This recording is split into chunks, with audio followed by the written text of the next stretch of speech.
Okay, bit of a change of pace today. I know I'm a few minutes behind, but it took a little longer to load than anticipated. We are now generating 7 Days to Die, which has recently released its 1.0, and there have been hotfixes. I'm not sure if I have any of the hotfixes. I think I froze my game's update schedule for modding purposes a while back. But this should be around the 1.0 release. And it's Blocks vs. Zombies in another flavor. We are currently generating a random world because I know the Navezgane map too well.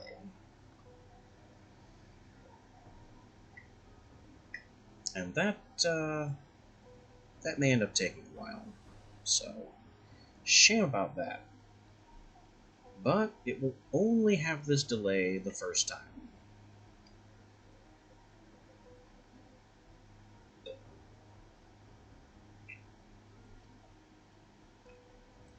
Once we get this map generated, things should work out.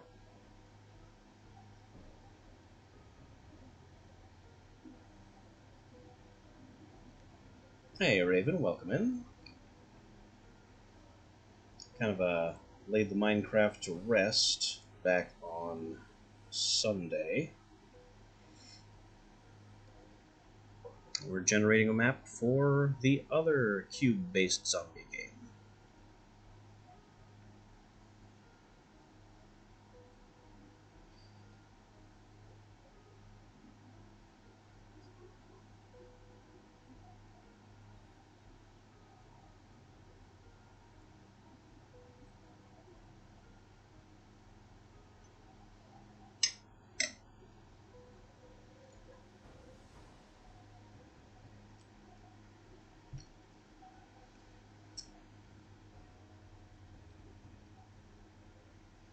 There's also a 7 Days modding scene, but I haven't done too much with it.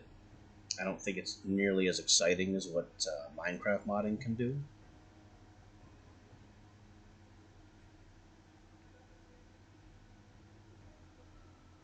And while I have looked into like magic type mods for 7 Days, they've generally been kind of disappointing.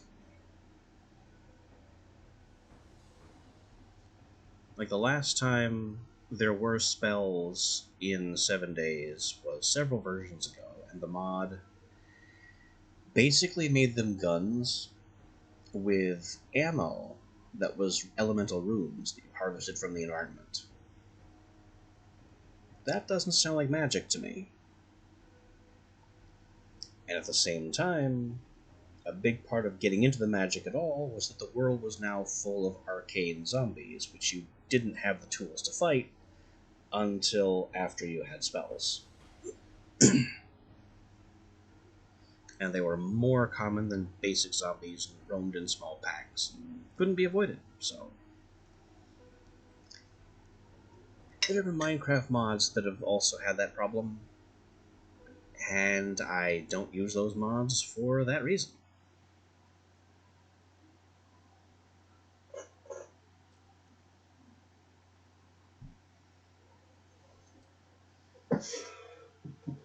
But that's not really relevant right now.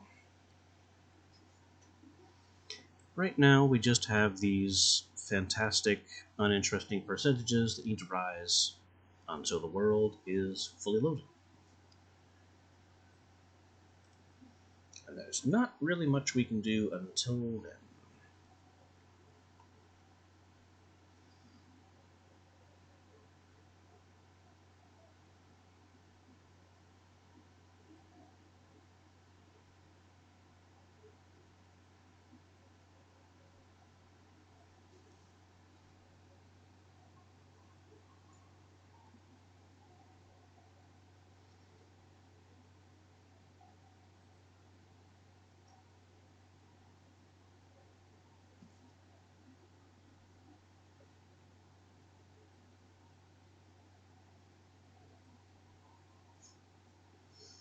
The most recent updates to 7 Days have made several updates. but I repeat myself. Some good, some some not that great. I do think the game had more depth, maybe a year or so ago, and they've simplified it, and in a lot of ways, they've made some things more balanced, and other things they've kind of taken all the depth out of it. So the new armor system is in.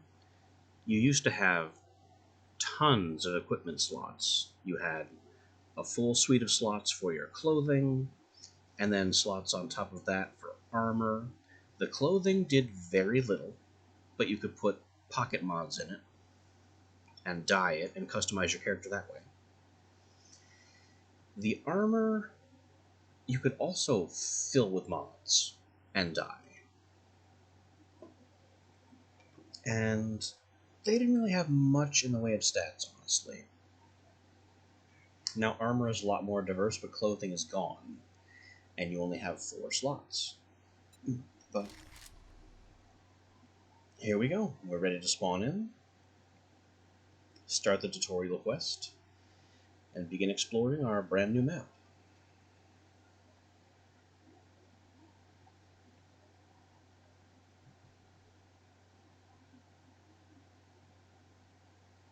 Or we could be lied to and there's still another step. Here we go. We have hands.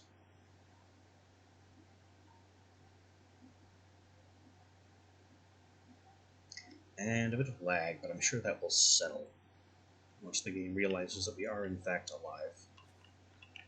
There we go. Much like Nightingale, I have to feather the keys a bit to make sure things are functioning correctly.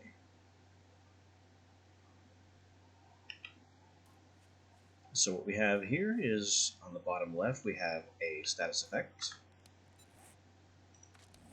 Death, XP, penalty, protection. Please ignore that I'm basically naked in my skivvies.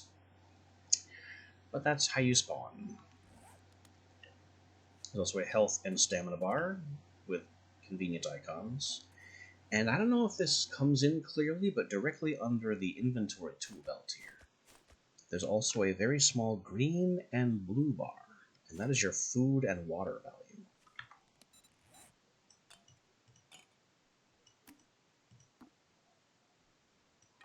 I don't plan on needing that torch, ever. Bit of story. The Duke of Navezgane. Not that I'm in the Navezgane map, but he apparently is punishing us for not paying on time, and that's why we spawned naked. So that's useless. All we have is a little bit of food and a first aid bandage.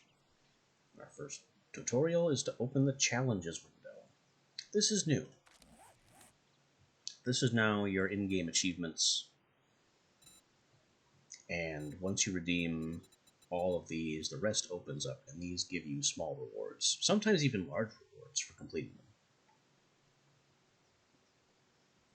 So we will redeem our tutorial challenge for 100 XP for looking at the challenges window. Congratulations, us. Next up, gather plant fibers, wood, and small stones. The original tutorial has been completely migrated into this window.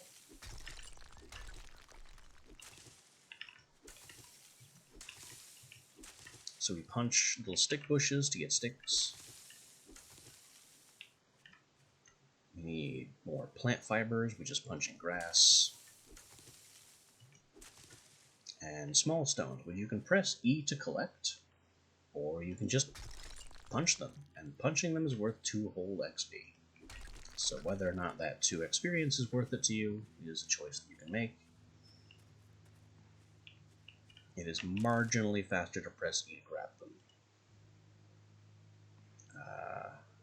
None of this stuff is useful to me right now, and it will just clog my inventory if I take it.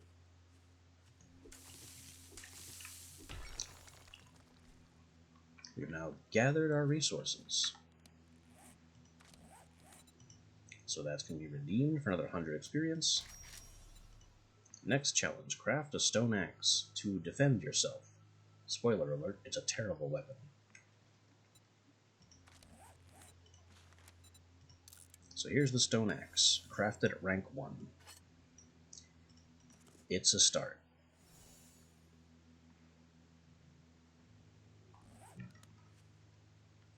Next challenge, hold the stone axe. Well, that was easy.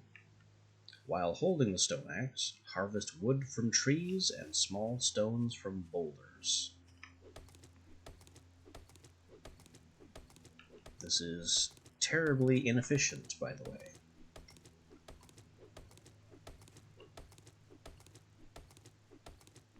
I'm not even going to cut the whole tree down. It's that much of a waste of time. And now I need to find some kind of boulder. Oh. Those still exist. Weird. These giant rocks no longer exist on the Navezgane map. But they apparently still exist on random maps. Interesting. But this is the kind of boulder that we're looking for.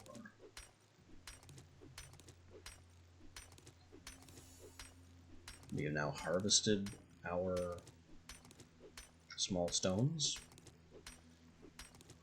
Now it doesn't want us to do anything with those stones yet. We need to craft a primitive outfit.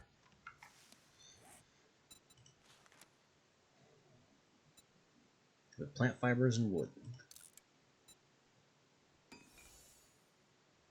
And then we wear it. And then we make a club. And a primitive bow. Oops, I did not mean to make 2 of them. And now we need feathers for arrows. In the meantime, though, we're now at least dressed, wearing woven fabric, leaves, and sticks strapped in place with natural twine. It is singularly unimpressive, but functional.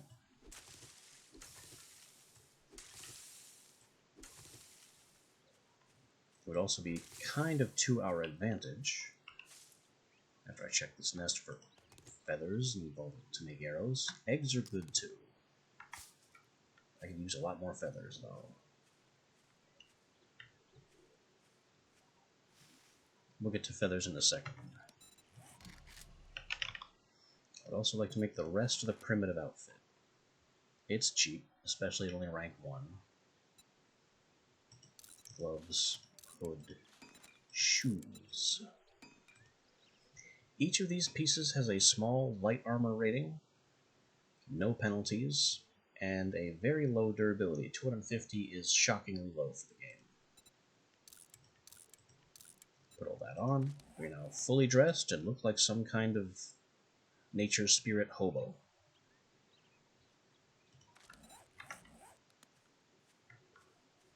But it's better than nothing. And I know it's complaining at me to make an arrow, but I want more than 1 feather first. You'd think there'd be more bird nests around,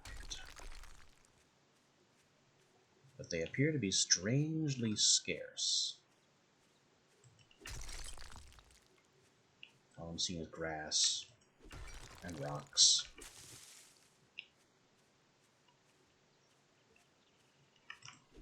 Rocks are one of those things that you're going to need a ton of, but you don't think you will. And grass is one of those things that you barely need any of, but you'll always need some of. Oh, look, 2 feathers. I also missed the rock and got more grass, but that's fine. What's in here? Pipes are actually worth taking. Rests, I don't need that anytime soon. I can't afford the weight. What I mean by weight is, this is how many inventory slots I have, about a Minecraft chest worth, before I go into the encumbered state. if I start filling these 2 rows, I'll just put these up here for now, but they count toward empty slots up here. If I go over this number of inventory slots in my backpack, I become encumbered and begin to slow down. Considering we are against the slow-moving undead, you really don't want to be slowed down to their pace. There's another feather and egg. Not finding very many here. Let's actually make that arrow. Shut things up a bit. We have 3 whole arrows. And now that I have 3 entire arrows, it wants me to redeem my challenges, which we've already done. Oh, that's why, because we're done.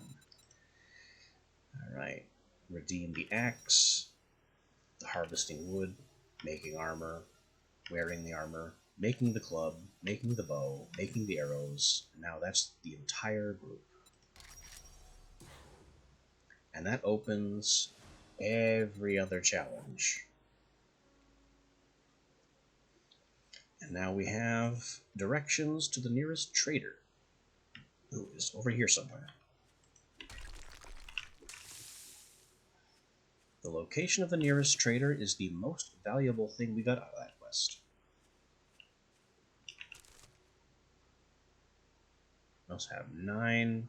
These are your gold in the game. They're technically made of brass, and that might matter. But these little coins are your currency for the traders.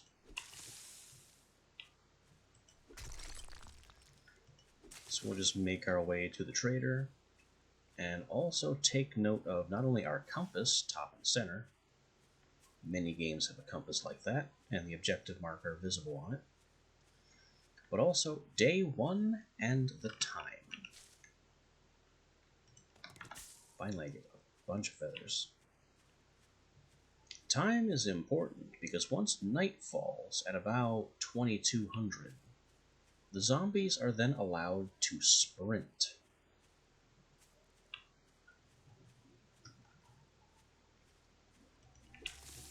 I haven't made their behavior any worse than that, though I have raised the difficulty slightly, so they'll be a bit bullet spongy.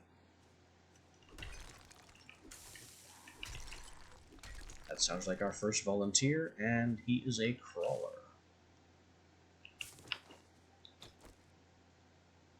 What luck. Our first contender is the most pathetic one of the lot. Just beat him with the stick. Even in melee, headshots count. This guy is tanky. I am completely out of stamina, and he's still not dead. There he goes.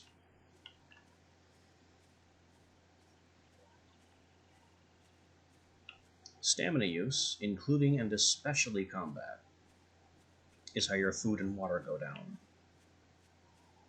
Your stamina being restored is how your food and water fall. Your food and water bars go down specifically to restore your stamina meter.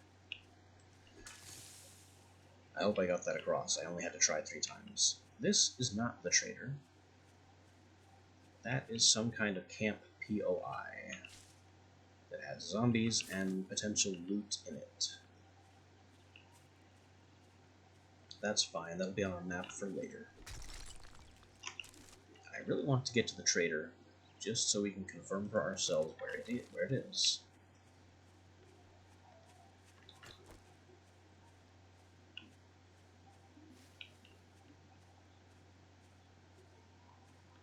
There isn't really very much else we can do right now besides loot the little bits and bobs on the wayside, and especially these stumps. I know I said harvesting trees was inefficient, and it is, but stumps specifically have a chance of dropping honey when destroyed, which is the least expensive way to cure zombie infection. which can be fatal if left untreated.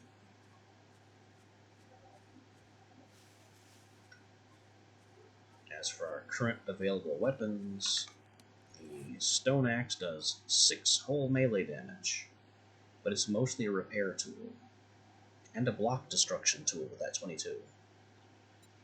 Whereas our club does twice as much, and has a power attack feature.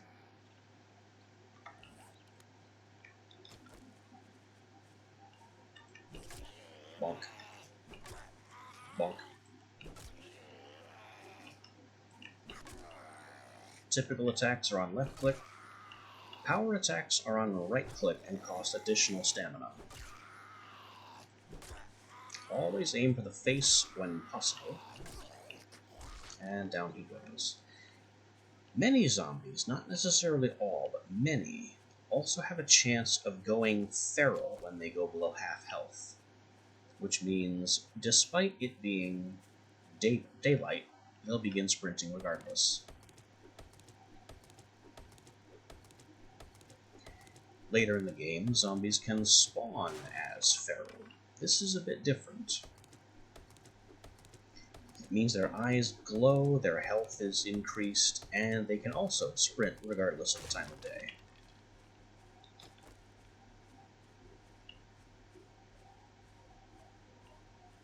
They're just tougher opponents. As it's still day 1, I'm not really concerned about zombies spawning feral. But turning feral is still a concern.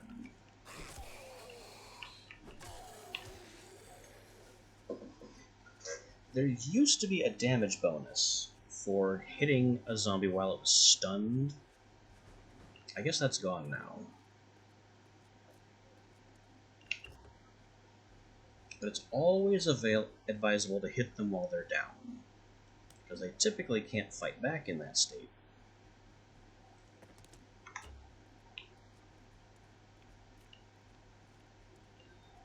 And despite the fact that they aren't, showing that they're taking damage, they don't animate the hits, they still are taking damage. And some perks deal increased damage while they're down. Oh, hang on. There are bird nests.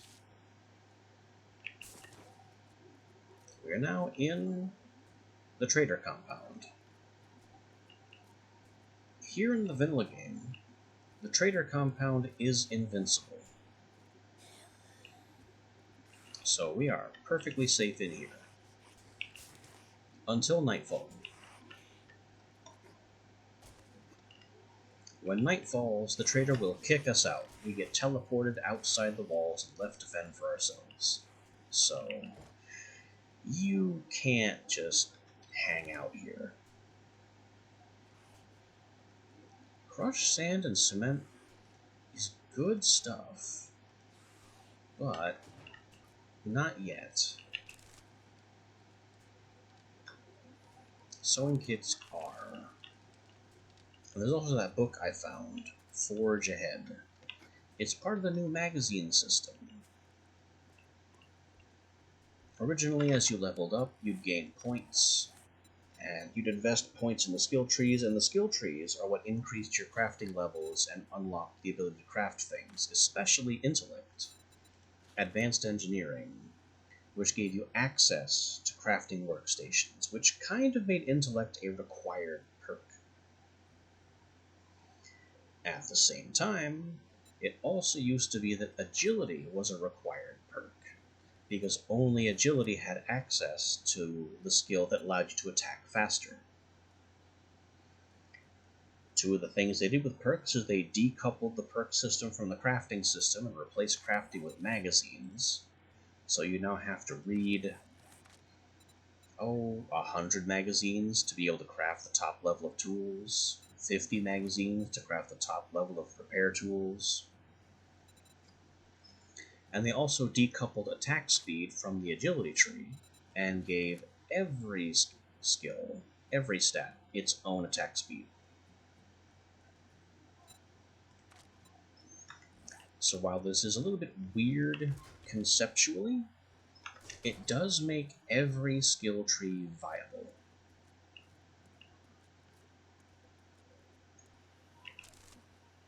And it means that how you play and how you approach the game will necessarily change based on which stat you favor.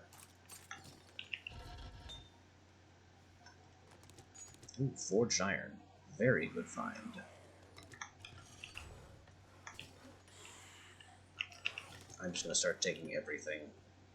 Anything I don't need I can sell to this guy. But we are currently in the compound of, I believe, Trader Wrecked. And it's a real shame that we found him first, because he is the rudest guy on the map.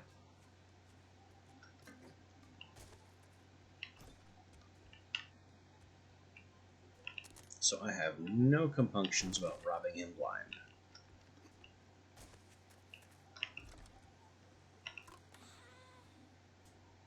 Another magazine.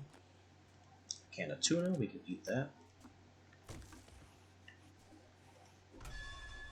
You can't damage anything in a trader compound. They are invincible for you, same as they are for the zombies.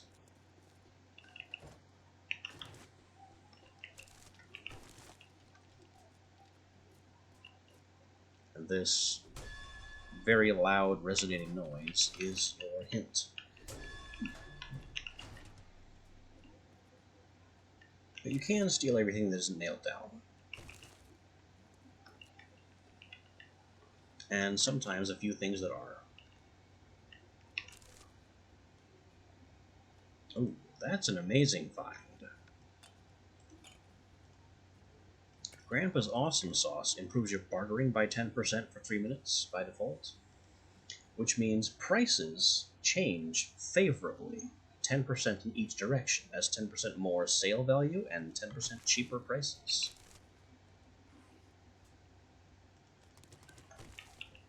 We've also got some seeds, whatever's in here.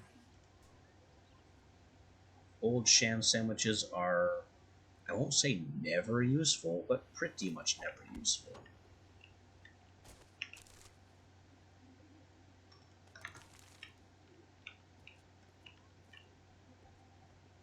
We are now encumbered 5. That's what our new status effect in the bottom left is.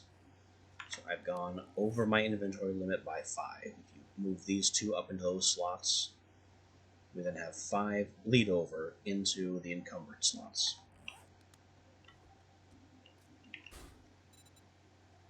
Vending machines, where you can buy food and drinks that refresh every day. They used to be cheaper than the shopkeeper's stock, but I think that's been changed. Yeah, there's Wrecked. Very impolite man. Congratulations. Here's your reward, sucker. And we complete the quest. He's given me a stone shovel, which I could have made myself. And this is what he's for. You can sell and you can trade with him, and they are the quest givers. Selling to even a dumbass like you. Yeah, thanks for that. Alright, let's sell off everything we don't immediately need.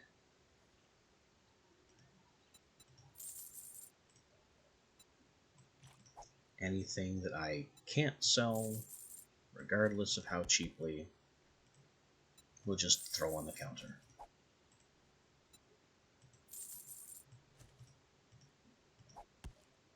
Don't care. Cobblestone rocks actually are good to keep. This oil I might need eventually, but not right now. These parts, those can go. We'll find more. They're very common. The cloth, critical to hang on to the seeds. We'll find more. As for what we can buy from him with our 150 coins, the answer is not even a can of ham.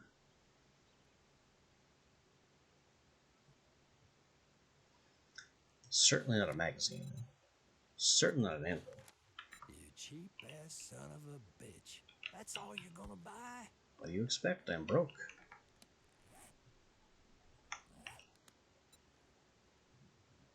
What do you mean, got any special jobs? Intro buried supplies. Ah. Just a job for a simpleton like you. So he's teaching us how questing works. How kind of the fat old farmer. Can't say I'm not surprised. Good luck, kid. So now we are being sent out to dig a hole at that point and bring back the supplies.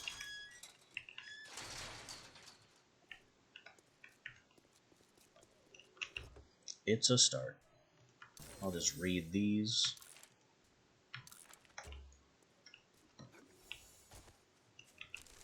That's another challenge, apparently. And we've gained some very basic crafting recipes. One of those, as I noticed, was the Dew Collector, which is one of the things you need to keep a water supply going. Water is one of the tougher things to keep yourself supplied with, at least in the early game. There's also food, but that's a bit less difficult early on. Uh-oh. Something's moving in there. Hello. Aren't you an unhappy camper? Well, I have a stick.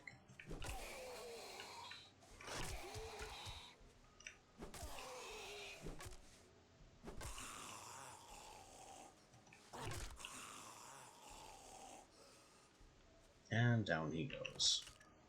He was hiding medical supplies, which aren't even very good. I mean, I guess this is a 5-point heal and can cure abrasions. We'll get into that later.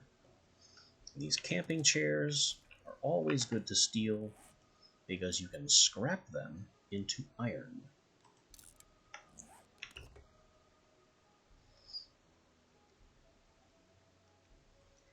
Lead, polymers. Polymers are important, but not important enough to take. At least not yet. I still have to proceed to this dig site, and we still need to decide what to do with our skill points.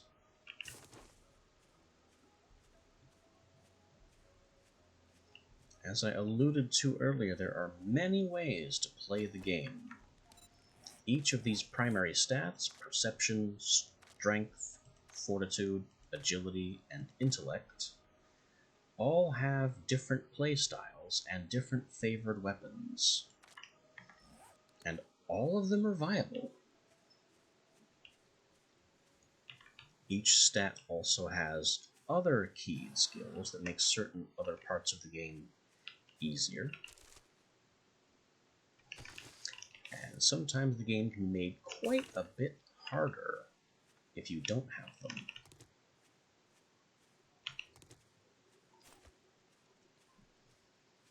Your choice of key stat also governs which weapon you will use most favorably. And it's actually kind of simple which weapons are better than others. Because despite every stat being favorable or being viable on paper, not every weapon is, especially in the early phases of the game.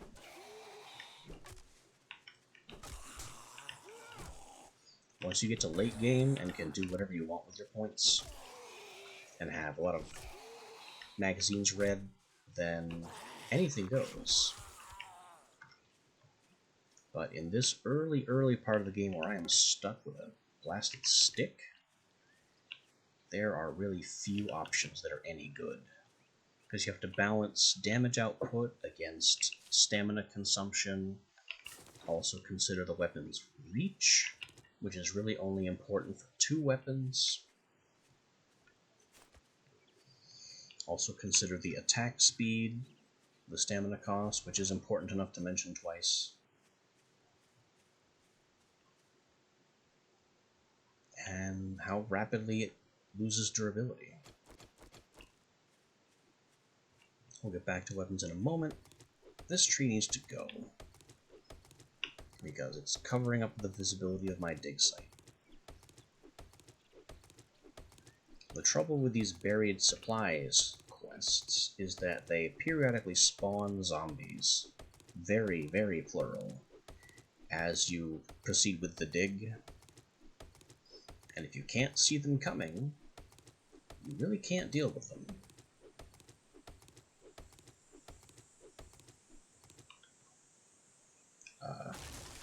There it goes. I don't know what the delay was.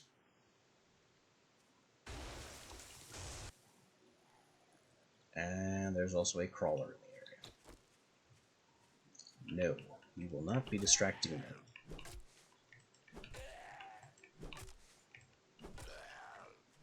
Just beat him with the stick. Beat him with the stick.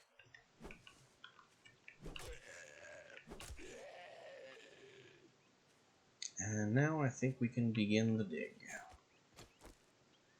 So press E on the bouncing quest marker to start the quest. And now this is a dig quest. So we have a circle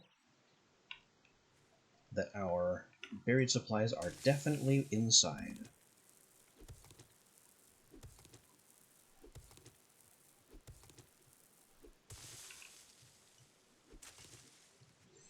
As we dig, if we don't find it, and we continue to dig blindly, then the circle will shrink. The smallest the circle can get is a single block, and then if you still can't get there, and the circle needs to shrink yet again, it will just put a pinpoint marker on the box, so you can go straight to it.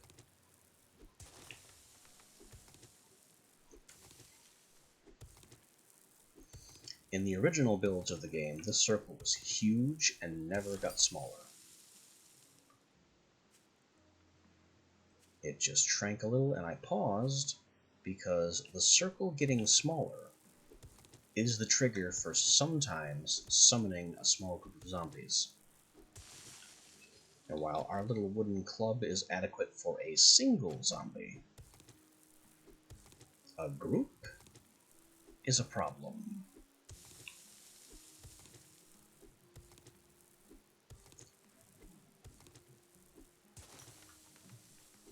So I just want to find this reward canister as quickly and efficiently as I can.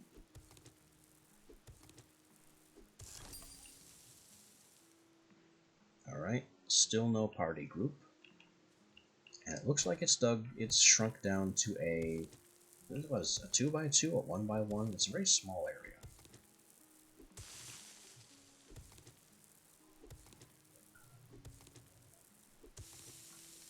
There it is. Let's clear it out there. When I open this, that can be another trigger for zombies to spawn, but the way this is going, it might not be. So there is the quest item, and we found garbage besides, like literal garbage. I don't think she spawned in response to the quest being completed, but we have to deal with her now regardless.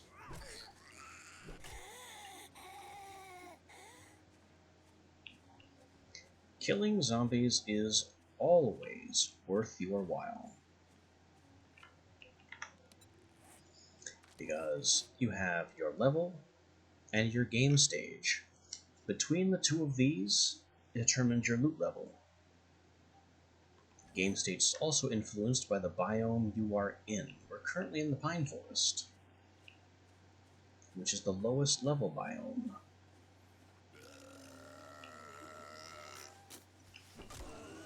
There are a few other biomes that just flat out have better loot, but they also increase the difficulty.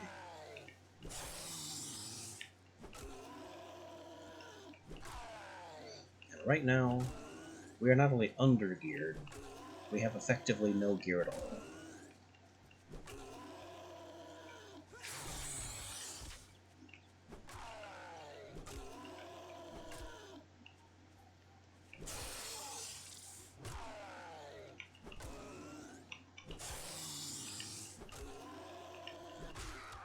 There he goes.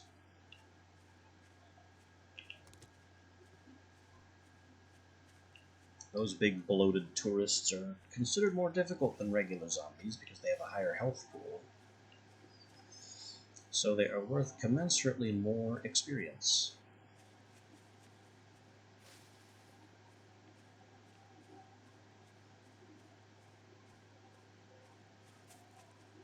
I also still haven't invested a single one of my skill points, which is partly because I don't know what skill tree I want to go down.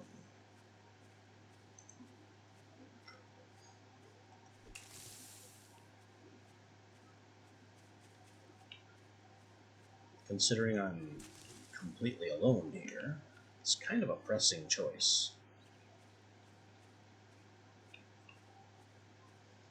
Because whichever skill tree I start with, I'm pretty much going to have to commit to completing.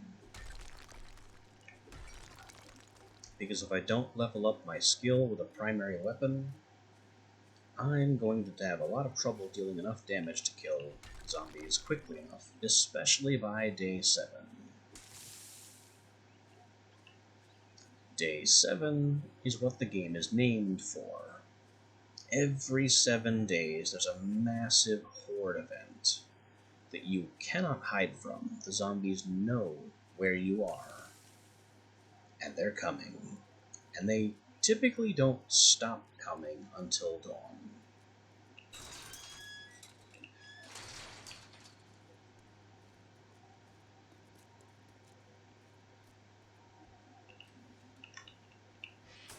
Right now, though, we have completed our dig quest for Captain Illmanners.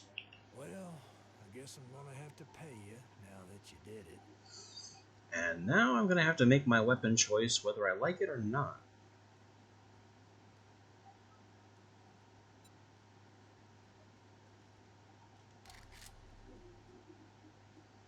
Pipe baton, robotics parts, and a robotic magazine. A great choice for intellect. Pipe rifle, and 7.62 for perception. Pipe machine gun and 7.62 for fortitude. Pipe shotgun and shells for strength. And a pipe pistol and 9mm for agility.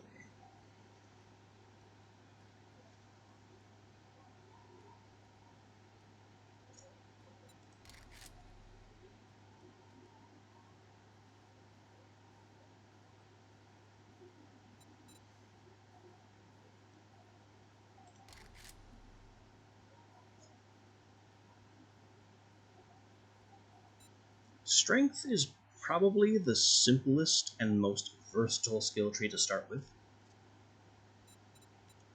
Agility also has some utility because pistols use the cheapest ammo type, and that's an important concern.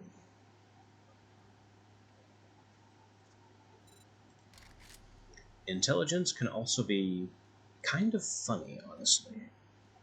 It's got great utility, especially in mid to late game, and its weapon is just hilarious. Perception is probably one of the hardest skills to solo with, but it really shines if you're a second player. And then Fortitude is the classic single player pick. It is just straight up the tankiest, most resilient build.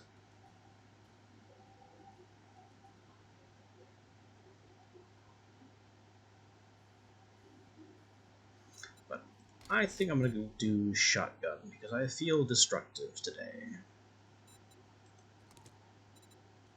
You got money this time, or you just here to piss me off?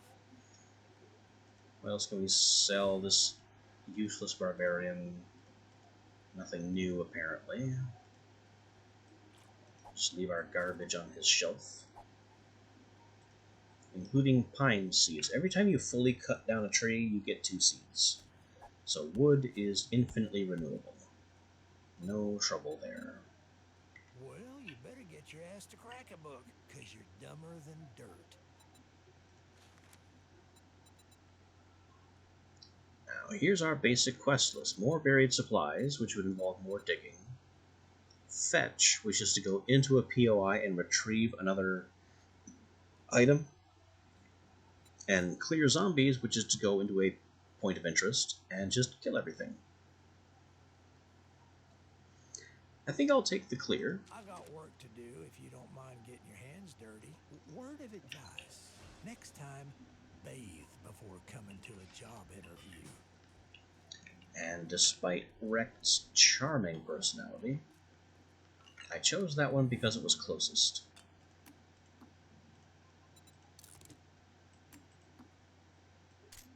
Now I have a pipe shotgun, a small selection of shells. This weapon is not the greatest. It's very, very slow to load, and only has a single shot.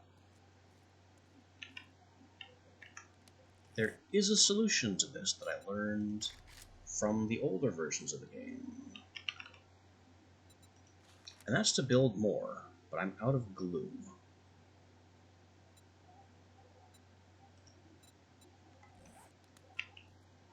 However, before we get going to this POI, I don't like those noises. We may have to deal with those noises. He's in the sewer tunnel.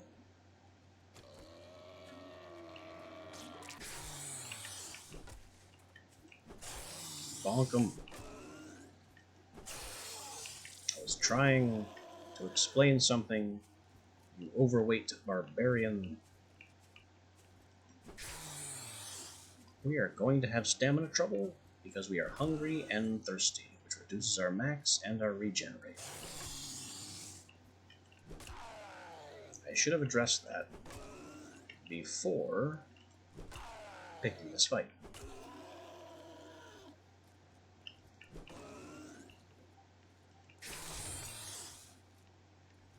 And my club is broken. We are stuck barehanding it.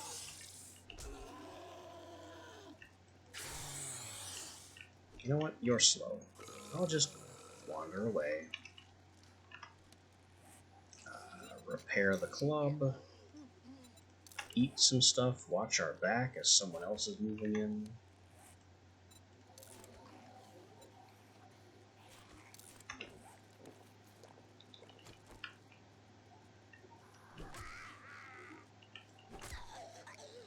She's faster than the big tourist. Significantly faster.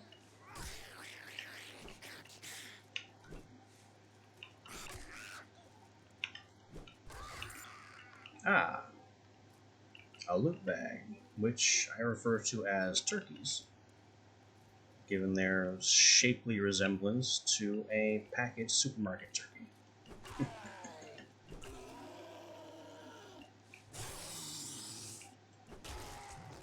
Finally. Oh, we got a schematic.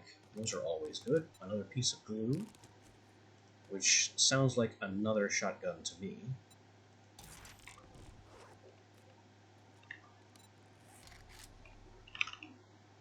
Still no? Missing one more pipe. Anyway, we have shotguns, so we're going into strength. Strength gives us access to the shotgun perks, which improves damage, fire rate, reload speed. It gives a stun chance to shotguns, which other weapons tend not to get.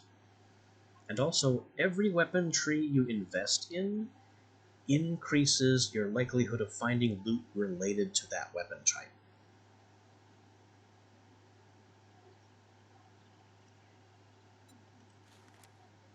Strength also gives us access to clubs.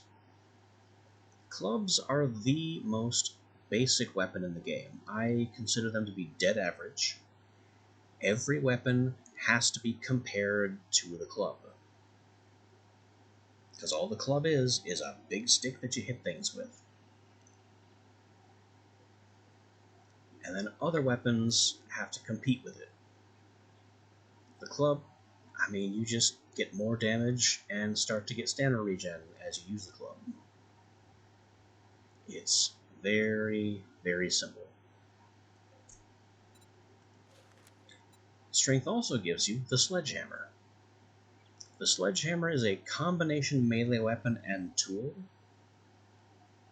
that is not only heavily damaging and very slow, with probably the highest stamina cost of any melee weapon in the game,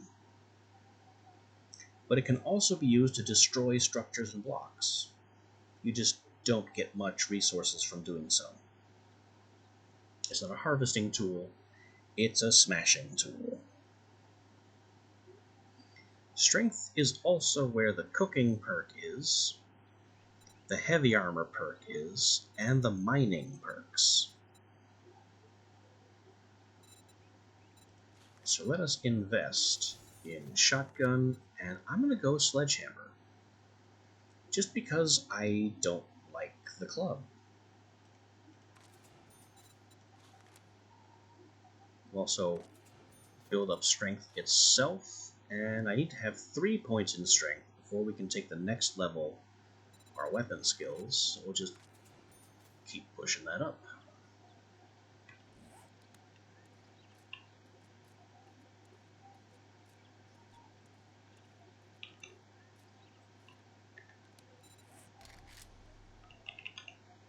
And now I need an actual sledge. Forget this silly wooden stick.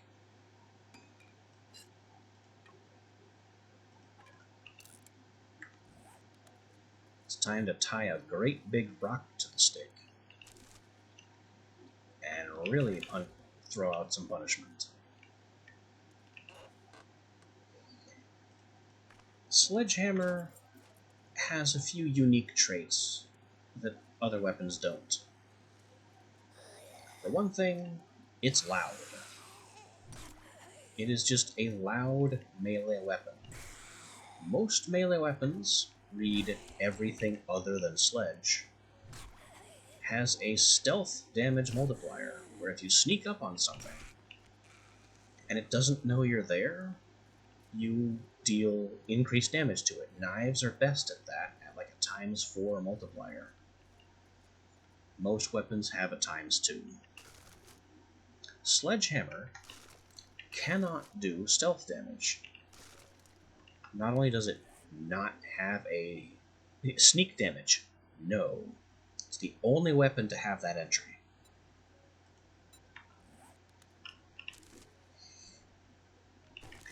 So not only does it have no sneak damage multiplier, but every time you swing it, it creates a sound event and wakes up zombies that are listening or inert.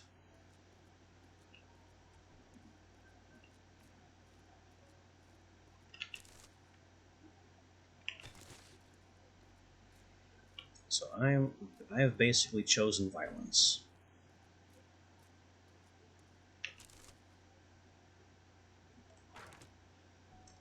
I should take bones. Bones are important early game. Another forge ahead. And never mind the cement powder.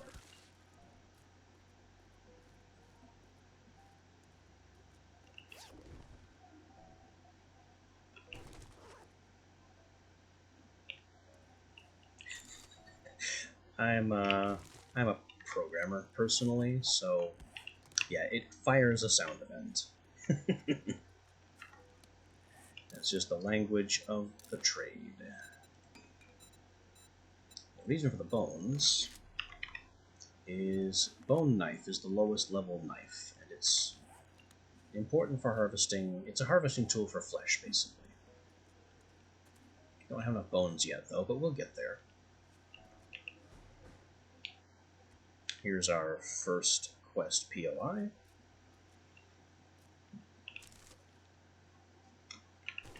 We can loot, but the objective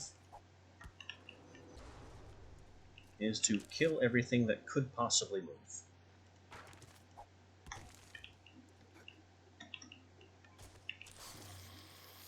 Speaking of sound events, looting also produces sound events.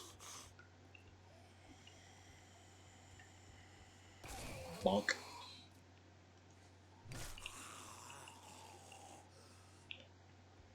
You have to be very measured with the sledgehammer and can't afford to miss, because its stamina cost is so blasted high. Also, we're already finding steel sledgehammer parts, which go into making the final tier of sledgehammer.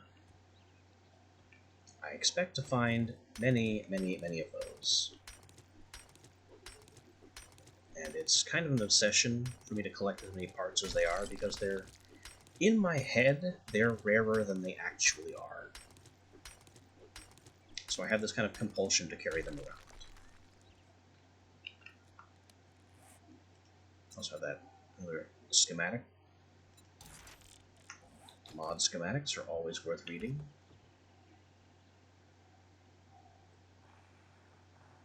Iron mushroom spore. I don't need seeds. We're not dealing with seeds right now. Hello.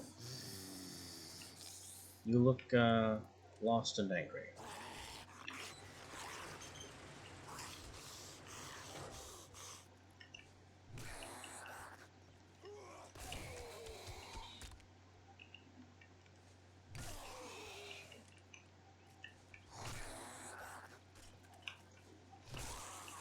One of the traits of the sledgehammer is that its power attack has a greatly increased knockdown chance. But you have to be careful, because its stamina cost is very high, and even higher for the power attack. I don't like that it doesn't show the power attack stamina cost. But yeah, we're looking at 18 damage per swing, 40 damage for the power attack swing, but the power attack costs a little under 40 stamina.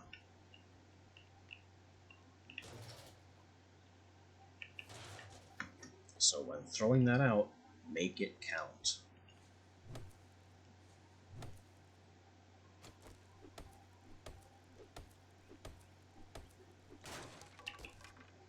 We open a sealed crate with a Vehicle Adventures book. Probably the best craft magazine line in the game, because that improves your vehicle crafting. And some oil shale, which is just not useful in such small amounts. Oil shale makes gas. And while gas is very nice, it's not worth carrying around such small amounts if it's prerequisite.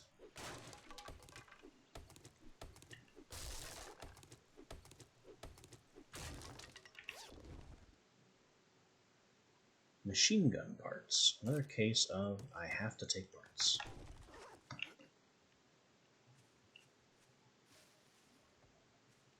Camping chairs, which scrap to metal.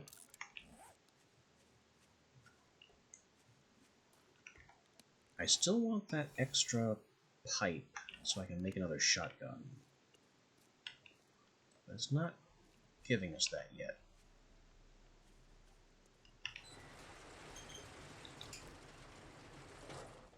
Aha. I can't tell if that's a zombie or a corpse. I guess because his leg is poking through the cement floor. Like an inert corpse wouldn't do that. The one behind him, that's definitely an active zombie.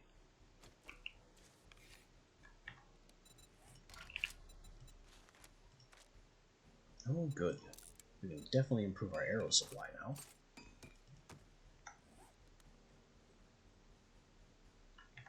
Bows have a sneak damage multiplier of plus 200%. That is 30 damage, tripled if they don't hear you coming. And these guys don't hear us coming. And this is a headshot. That still didn't kill him, but it got the process started. That took significantly less time than just bonking on him constantly.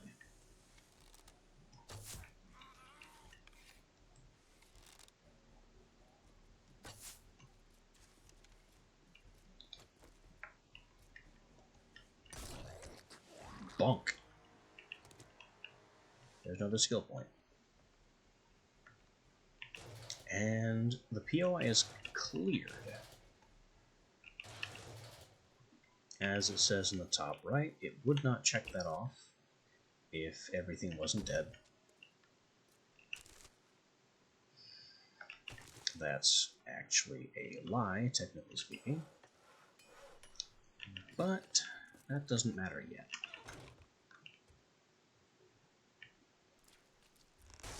Whoa, whoa, whoa! Okay, breakable flooring. Did not expect that post to shatter like that. Let me just... Does this one break too? It does. Well, how am I supposed to get to that crate now? Can I jump here? Yes.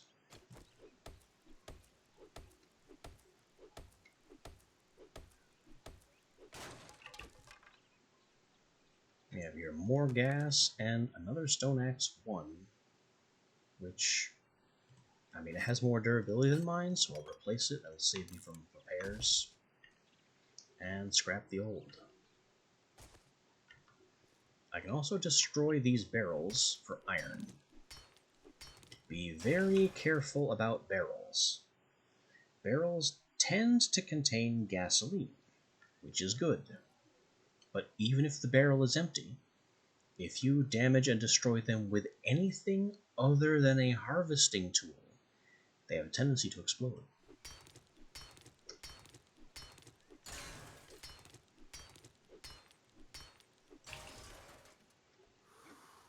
This can also be useful sometimes. And then finally we have shotgun parts, a shotgun crafting magazine, and our end loot for the POI.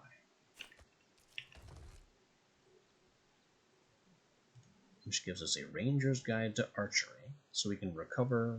We have a 20% higher chance of our arrows not being destroyed after firing. Good find. Another medical bandage. A pipe machine gun 2 and 7 bullets for it. Not my preferred weapon, but it's a weapon and bullets. Beggars can't be choosers this early on.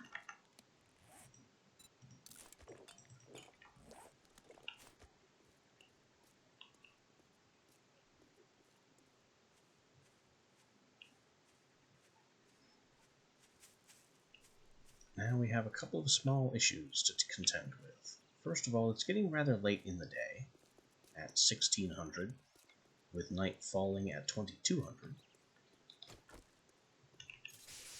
Second, I am basically out of water. Murky is dangerous, because Murky has a chance of dysentery.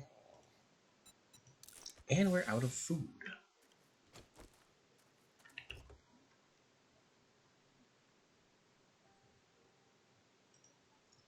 Forge ahead, tape, you know, unlock the Forge workstation. So we're getting to the point where we can almost consider base building.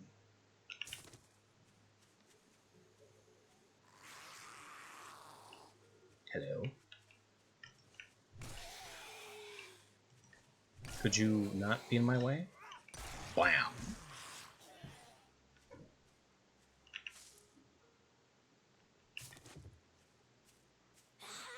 Oh, here's a couple more.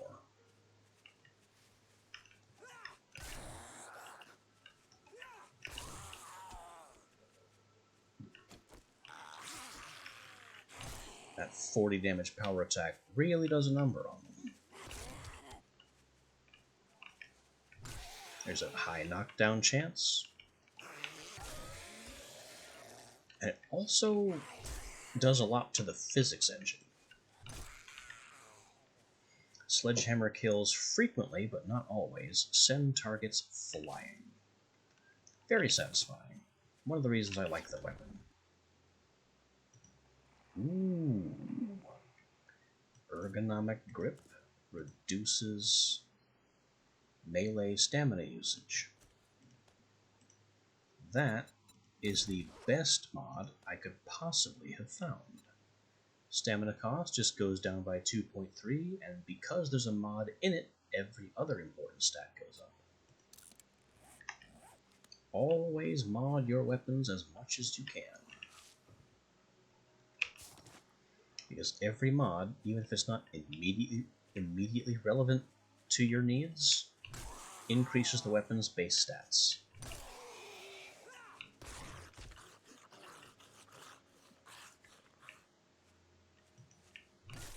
Bonk. And a bonk. And a big bonk.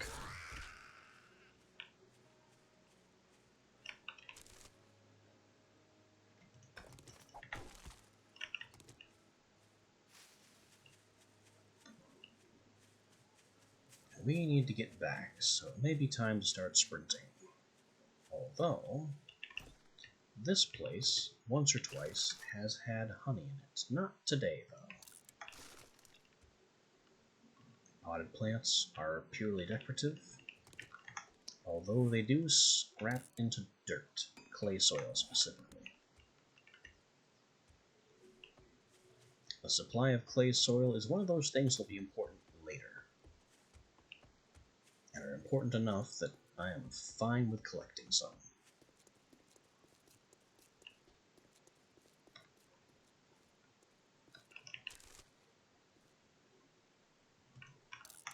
In addition to barrels being disruptive if treated roughly, cars too. But cars are also valuable for other reasons.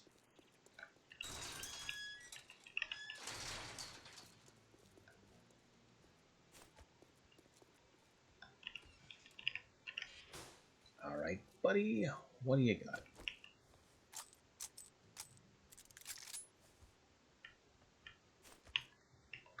You're welcome here if you shut the fuck up and buy something.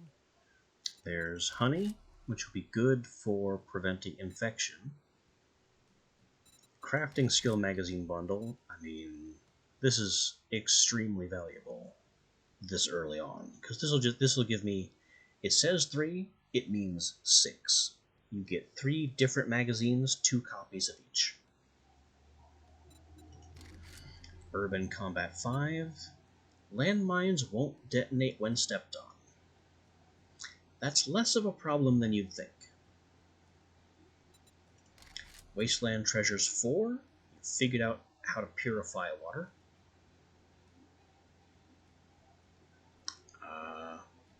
That could actually be kind of nice.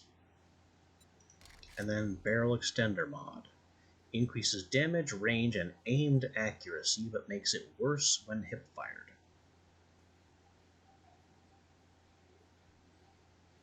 I think I'm taking the crafting bundle. This is also giving me money. We can take another job, which will be the 311 meter fetch. I'm gonna make you an offer you can't refuse. Can't say I'm not surprised. Good luck, kid. And we're now up to 500 tokens. So maybe I can improve my water supply. Apparently not all that much.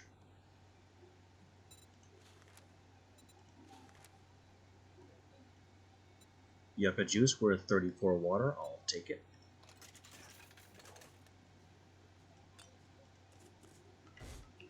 And then food. Anything good on food here? Probably not. Cans are notoriously bad. 10, 15, 10, 10. I mean, Beggars really can't be choosers here. It's gonna have to be like 3 cans of peas. Yeah. I'm taking 3 cans of peas and just scarfing those. Also of value here are these candies, which are all buffs, but we can't afford any right now. Oh shits are a personal favorite. They negate fall damage for 6 minutes. Atom Junkies improve explosion damage. Eye Candy improves your loot stage, plus 5 and then 10% on top of that. Jailbreakers guarantees lockpicking success for 6 minutes. Skull Crushers improves melee damage for 6 minutes. And Covert Cats improves sneak damage by half for 6 minutes, but apart from my bow and maybe my shotgun, I can't do sneak damage, so I'm not really concerned about that one.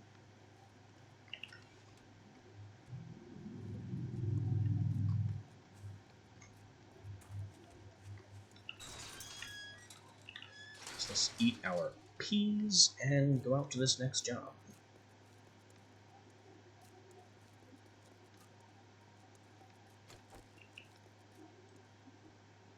As terrible a weapon fundamentally as the pipe shotgun is, it still has one useful property common to all shotguns. Its attacks pierce by default. So when firing buckshot, your basic red shell, while it's considered basically a high power or hollow point damage, meaning armor is doubled against it, the attack automatically punctures and deals damage to the zombies behind your target. So at close range, you do get a very nice cone of devastation. The drawback for this is its effective range of 4, whatever 4 is. I can only assume 4 blocks or 4 meters.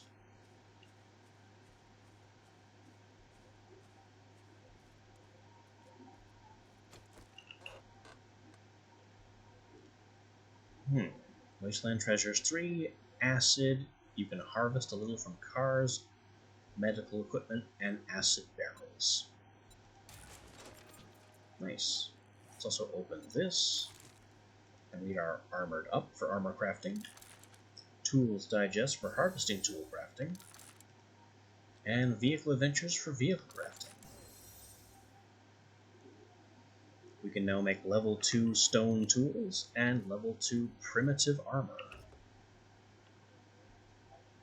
which would be an upgrade, but I don't think it's enough of an upgrade to merit doing so.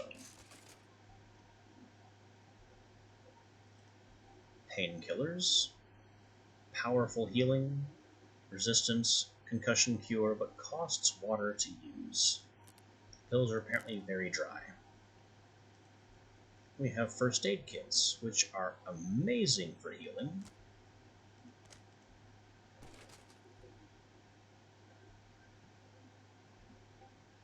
Now before I hit this and start that, we have this guy in the blue is a live zombie. He's just pretending to be dead.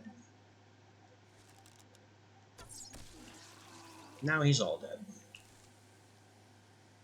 Problem solved.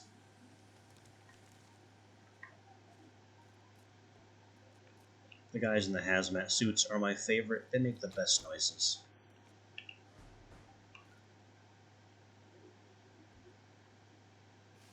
Now we begin this POI, this quest.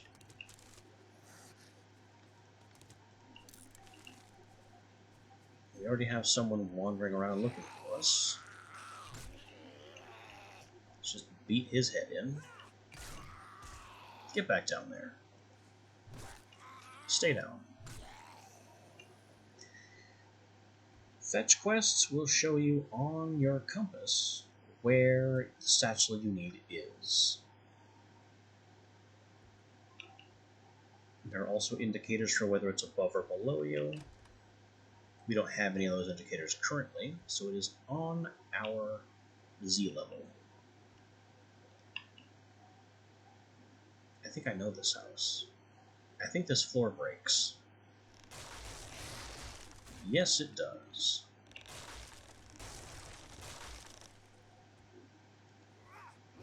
I missed. Missing with the sledgehammer is devastating. Because I don't have the stamina to miss more than twice before being completely and effectively disarmed. Another one stone shovel. Helmet light mod is a nice find. A schematic. Beer. Beer is completely useless. Almost completely useless. It goes into making medkits, which I can't do right now. Other than that, it improves brawling, the fortitude fist-based weapons. And I guess gives you stun resist, but I don't trust stun resist because I have had 100% stun resist and still been stunned.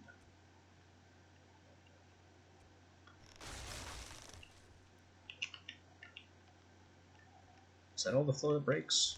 Nope, that breaks too. Well, I guess we are expected to go down.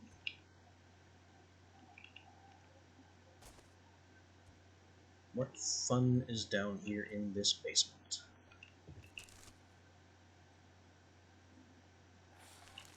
Some garbage. These fabric wrapped... Oh, in a second. Excuse me. I was busy. And stay down. These fabric-wrapped cubes can be attacked with a shovel, and typically have building resources in them. This is apparently stone and clay.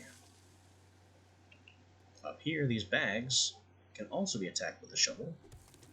This one is cement powder. Again, highly useful, but just a waste of space at the moment.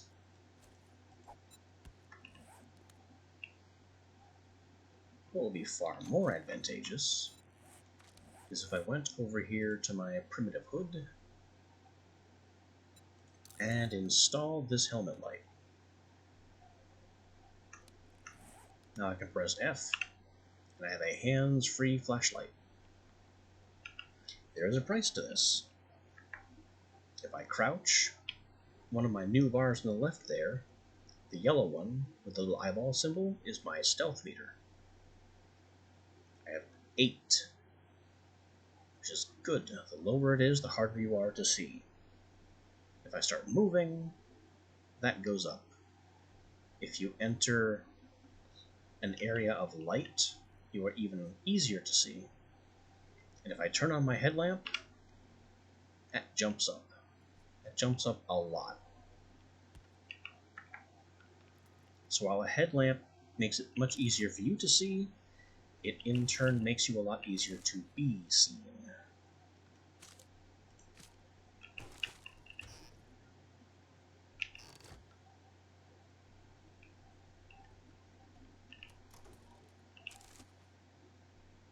Ah, more pipes. It's about time. Also, trace gunpowder and sand. Not interested.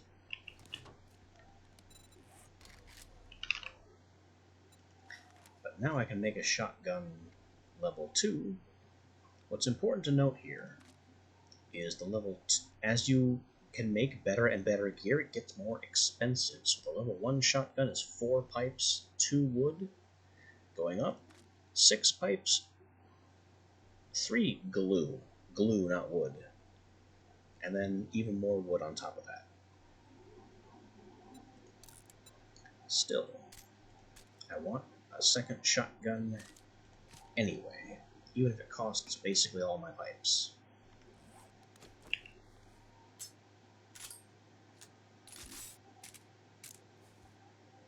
Now I have 2 loaded shotguns.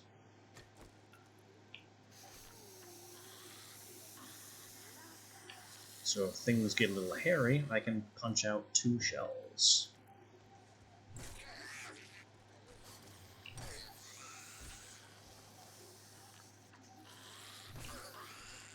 This might be considered a little hairy.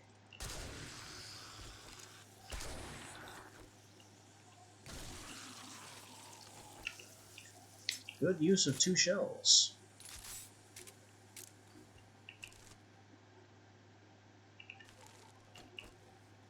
Now let's get these reloaded before anything else goes wrong.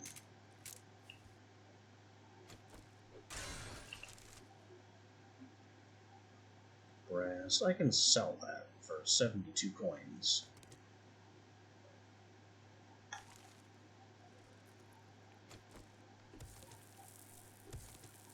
More clay soil. Also, that was worth 1 cobblestone. Okay, fine. Secret trash.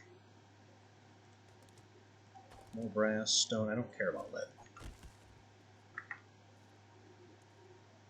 And this was cement powder. This probably also, yeah, it says so right on the cement, concrete.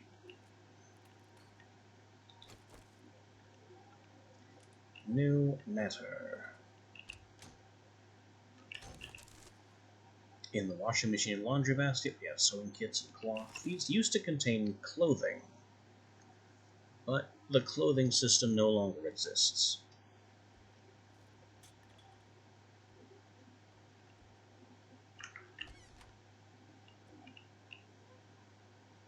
Hello? Anyone home? I can take these old chairs. They scrap into wood. Not all that much, but free wood is free wood. Oh, a cooking grill.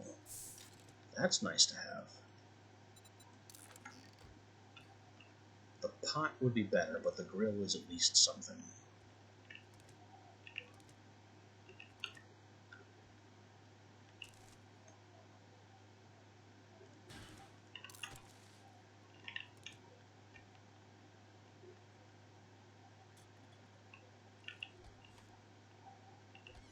Speaking of sound events, walking over piles of trash on the ground creates sound events. So you can be heard and identified by zombies by walking over garbage. So it can sometimes be to your advantage to attack and destroy the garbage instead of stepping on it.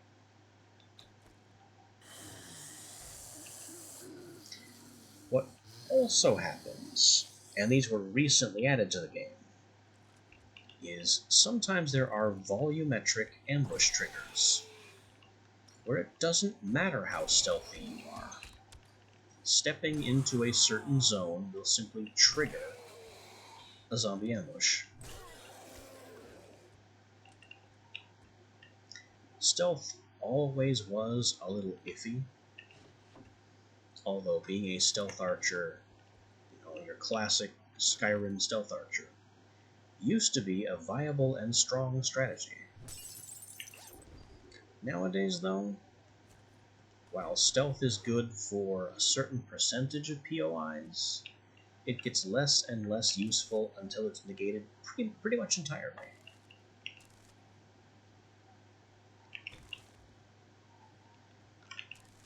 And honestly, what good is an entire skill tree, an entire playstyle, if the developers can just decide, okay, you know what, that just doesn't work right now.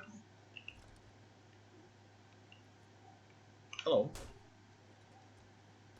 Surprise around the corner.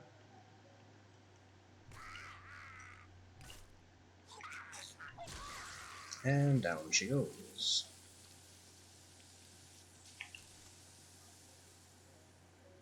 Baton parts.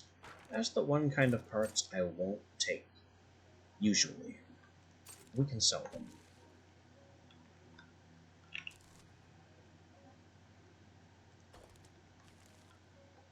Baton parts go into the stun baton, an intelligence weapon.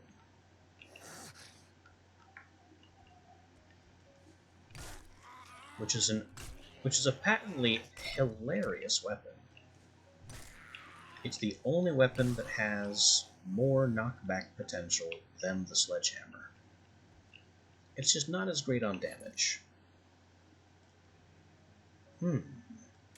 Some iron arrows. Don't mind if I do. Medical journal improves medical crafting. Jar of honey. A splint in case I break my limbs.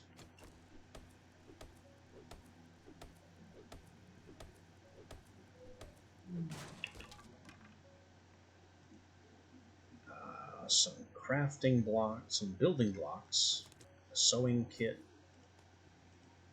The speaker is just nothing.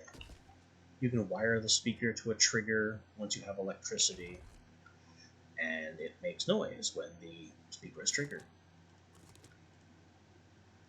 We got the Wasteland Treasures Purify Water anyway. Jokes on Wrecked, and Knuckle Wraps. Let's just showcase those for a second. Knuckle Wraps are the earliest rank of fortitude-based brawling weapons. While brawling is one of the strongest weapon groups, Knuckle Wraps are the weakest weapon. Just flat out, the weakest weapon in the game. They're basically no better than your bare hands. And because they do so little damage, and attack so rapidly, they run out of durability very, very quickly.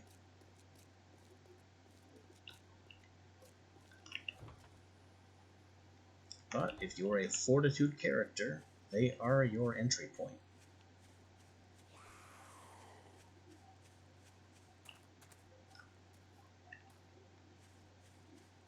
Now, we've got to get back to Wrecked and turn these in before he closes at nightfall.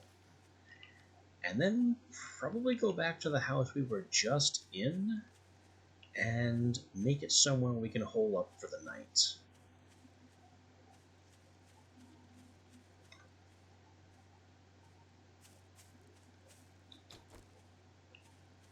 Because I don't much like my chances of surviving a night outside.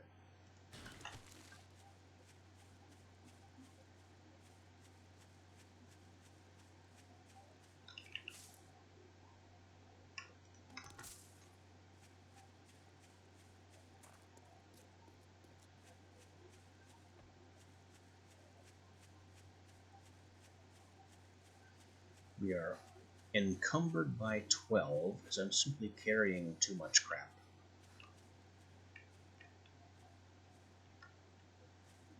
That might change a bit once we get in here and can sell some things. Like those baton parts, for instance.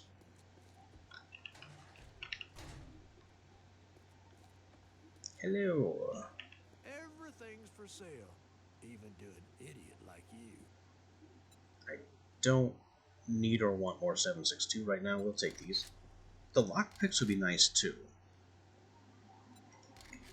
But I'll worry about those another time. Flash some cash or get lost.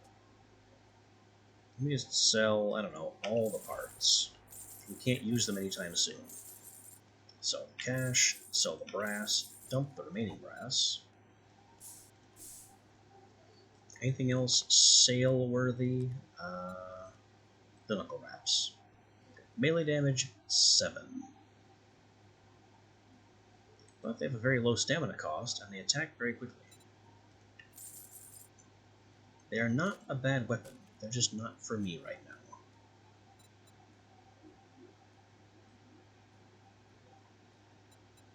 Also got 500 bucks on hand. I'm not seeing very much that's particularly useful to buy. That's all the stuff I sold him.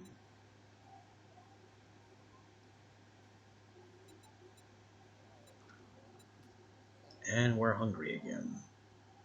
So I guess our money is going to food. I could also buy some of these short pipes, which will allow us to repair our guns. Just a few, though.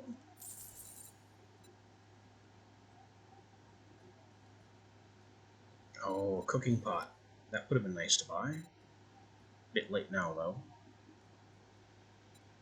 All that gawking at goods and that's all you buy?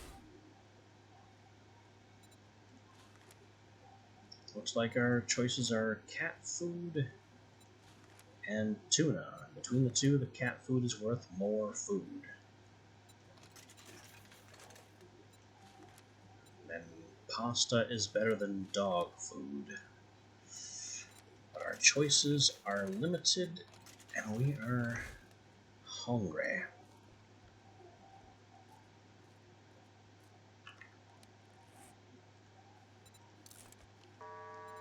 Uh-oh. Trader is closing shortly. Finish your damn business or come back tomorrow. If you're still alive. Yeah, that is the warning that he's getting ready to throw us out.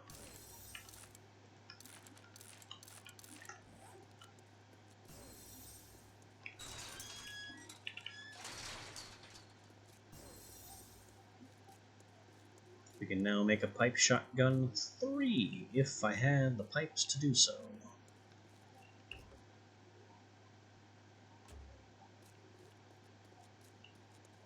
More importantly, we need somewhere to hide for the night.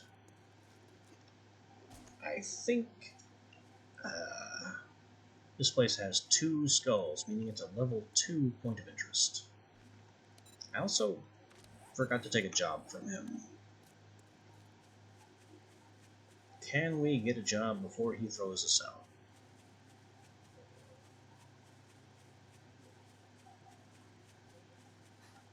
We are really pushing things up to the edge of sundown. Excuse me, I don't have time for you. Time is money, and I'll wager you don't. I don't like you. Don't just stand there with your thumb up your ass. Get the job done. I guess we can do this fetch, and once we have the item, we will conveniently be in a cleared house, which works for me. We're closed, so fuck off.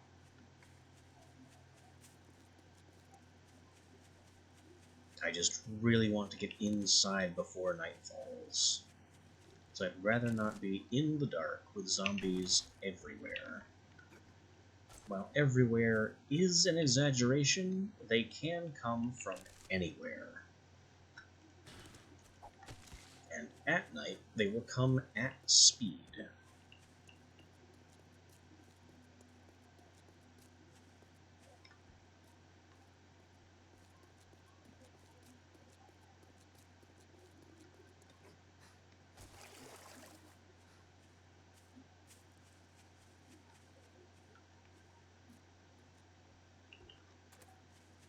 Black bus we already cleared, but there's no defenses there. Uh-oh. 2 sounds is triggered there at the same time. The ominous piano chords was nightfall. The drum beat is we are close enough to our POI that its exclamation point resolved into where it needs to be.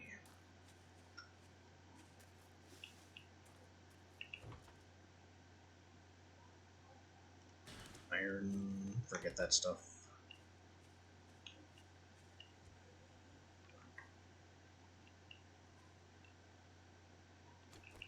I don't think he knows we're here. Now he does. But now he's mostly dead.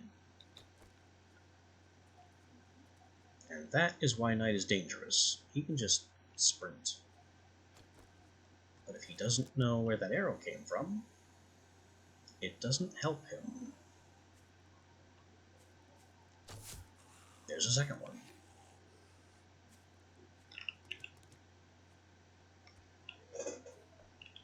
Stealth archering is pretty much always viable outside. It's when you get indoors into POIs that you can have ambush triggers that stealth that completely ignore stealth.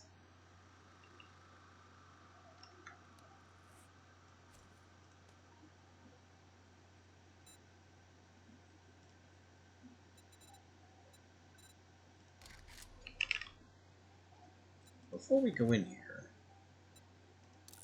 let's take advantage of our improved crafting level. Apparently just a little bit.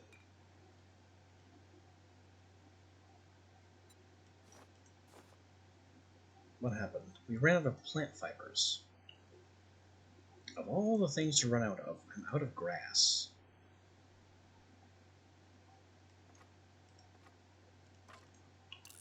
Well, we've gained a little damage and durability on our bow, which is a start. Our primitive hood and gloves gain a little durability and a very slight bonus to their armor rating.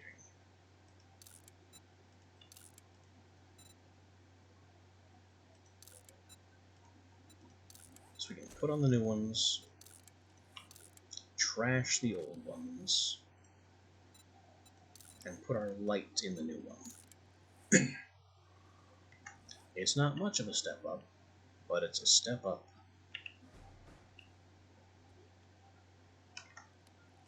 I also need my sledgehammer repaired.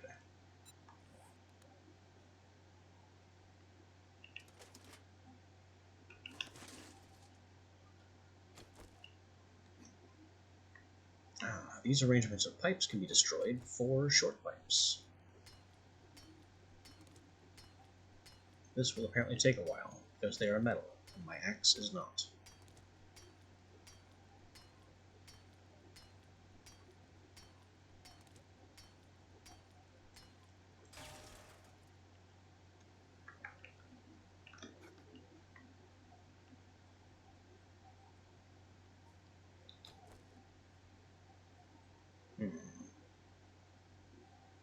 That guy down there might hear me if I start using shotgun blasts in here. That was an ambush trigger. I made no sound, and he just came after me from the closet.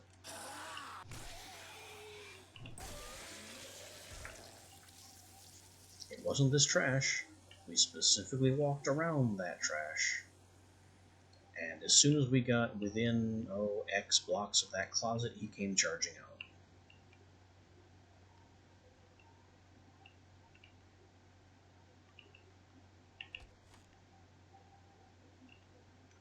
Stealth perks.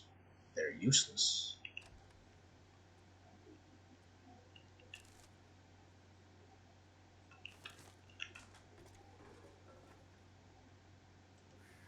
Paper. I am actually going to need paper. Normally, I ignore paper, but it's a necessary ingredient in shotgun shells. So paper is going to be my go-to for making ammo.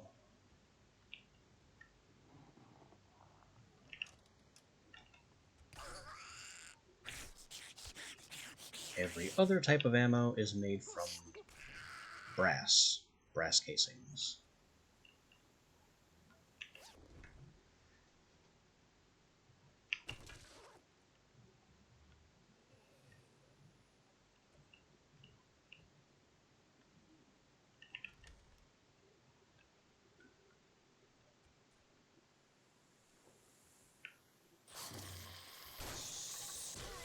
Good morning.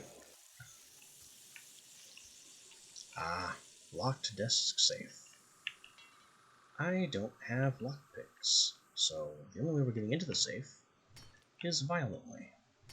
And it has a lot of health.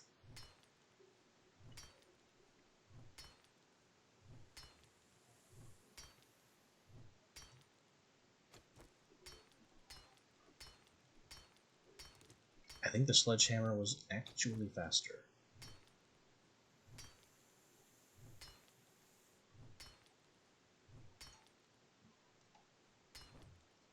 We can also power attack. I don't think it's worth the stamina. Is this a scene?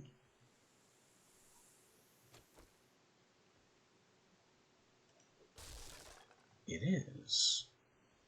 There was a seam in the wall and a secret shipping crate.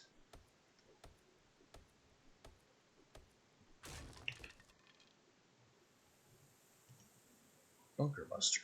25% more damage against stone. And 5 gold, which sells for 700. That is a surprisingly good find.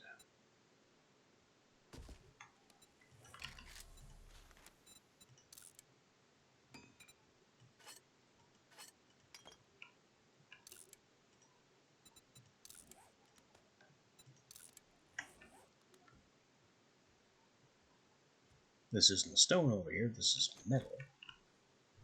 So that could have been better.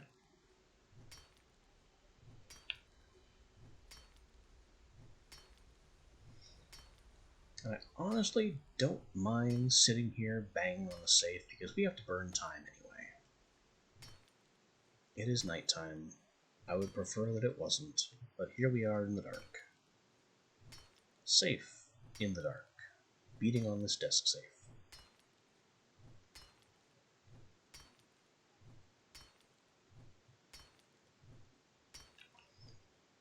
What we could also do, probably, is address some skill points, or look at our achievements, because I'm sure we have plenty to redeem.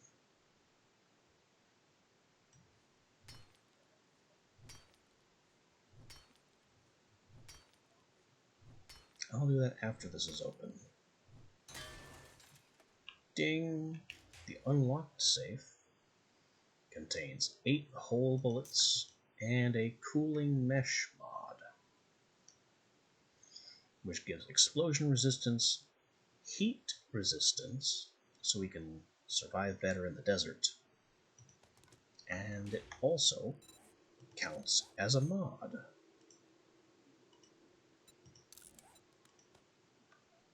Which doesn't improve our armor rating any.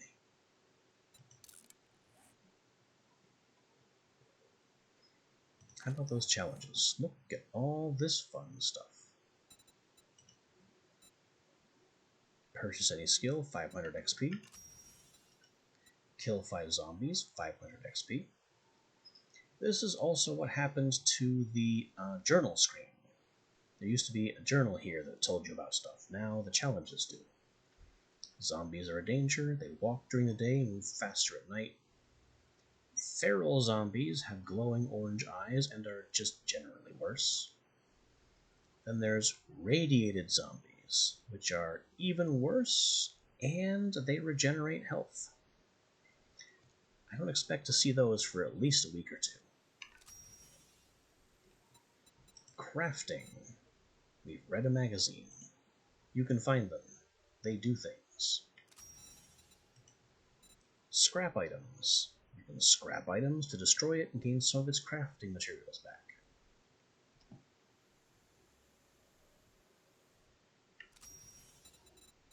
You can also put them in the forge if possible. Scrapping gives you less of their material return than melting them in the forge does. Traders. We've met Wrecked. Hooray. We've also bought things and sold things. Oh, adding item modifications to tools and weapons will increase their sale value. This is no longer true. It used to be, but I haven't noticed much of an increase. Complete quests. This is an important thing to remember here. When you start a quest, by hitting E on the activation marker, the POI in question will completely reset.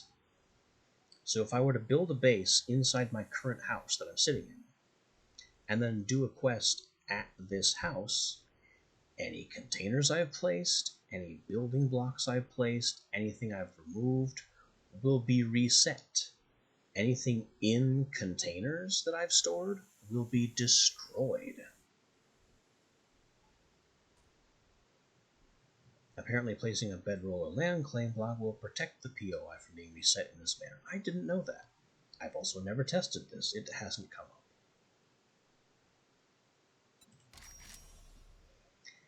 Moving on. We have harvested cobblestone. On our second page, nothing's ready for completion yet. Skill points. We've reached strength level 3. So let's improve our sledge and shotgun skills. And that's it. That's our skill points. Moving right along.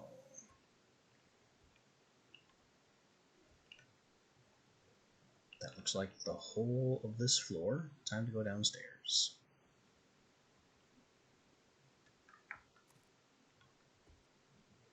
I really shouldn't bother sneaking.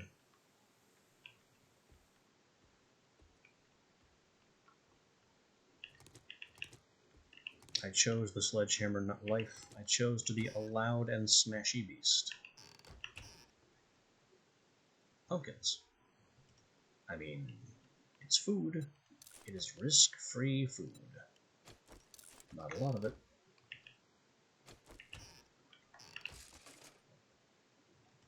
Medical supplies, cloth. That doesn't seem like much of a medical supply to me, but whatever you say.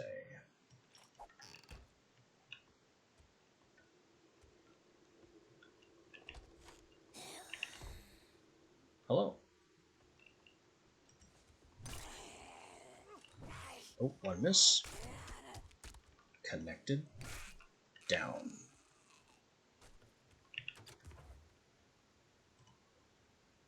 Funny how the old sham sandwich has a dysentery chance of 12%, which is the same as murky water and the same as straight up eating rotten flesh. Of course, rotten flesh also takes 3 of your health if you try. And the sham sandwich takes 5 of your health. So technically, you are healthier eating rotten flesh than you are old ham sandwiches. Old spam sandwiches. Sham is a play on spam. That was probably clear, but it bears mentioning.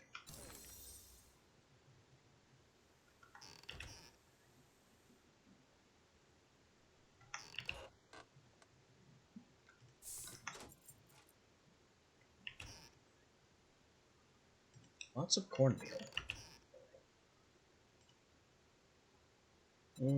Delicious cat food.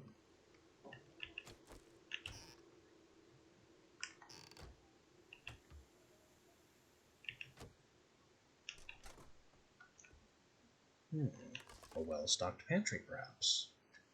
Murky sham chowder. That's a high-tier food item. I'm surprised to find it this early.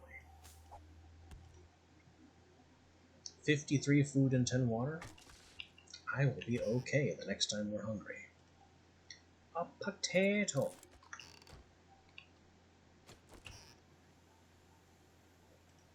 Can of chicken soup. More pumpkins. Another cooking grill and more potatoes. Cooking magazine. And more rotten flesh. What we have here is a key rack. These are considered switches. This would probably open this door to the outside, which would mean right now that zombies could just wander in. So let's not do that just yet, but that tells us that that is the exit.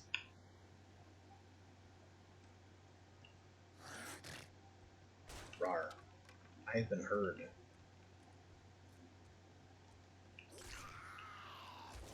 Go back down the stairs.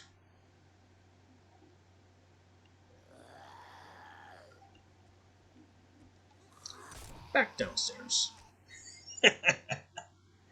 The difference between stairs and ramps is basically cosmetic. They are functionally equivalent.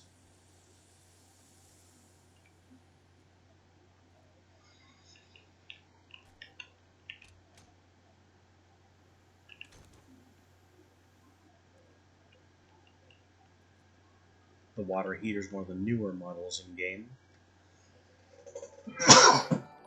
They always had these, but the water heater used to just be a basic textured cylinder.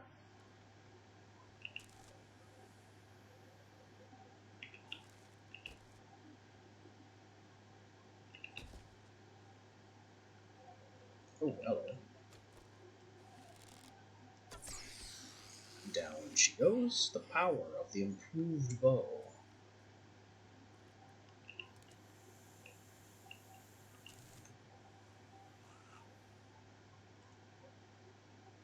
I don't think I want 88 coins worth of brass that badly.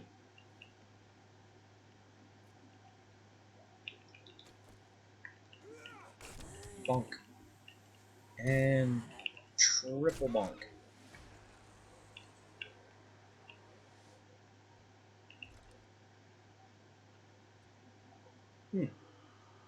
My ending satchel is here in the final loot room. I don't see any other zombies, so it must be clear.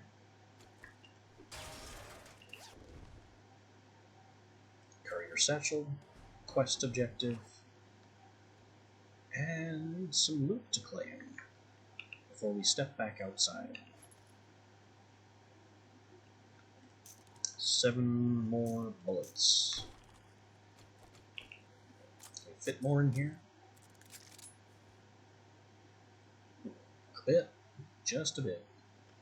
Pipe machine gun is honestly one of the strongest early game weapons. No matter what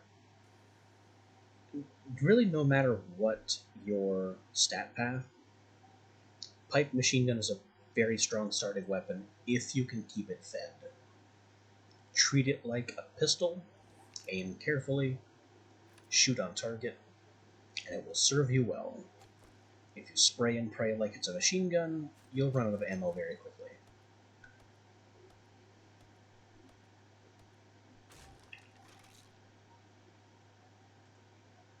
Furious Fists, the Knuckles crafting book. Steroids. It costs water, it makes you faster, it maxes out your carry capacity. I mean, plus 50 is ridiculous.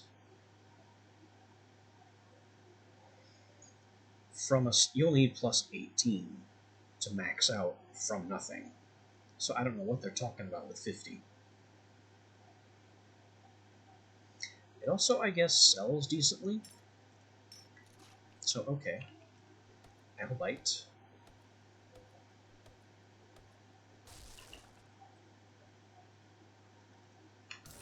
Vehicles. A battery. Batteries scrap to lead and also go into any vehicle that logically would require a battery, which makes them okay, but not really that impressive this early on. I can't use them, so it's just a waste of space. And sledgehammer crafting. We can now make a sledge 2, which I really want to do, but I don't have any more plant fibers. So that's kind of off the table until I start punching some grass. Brass.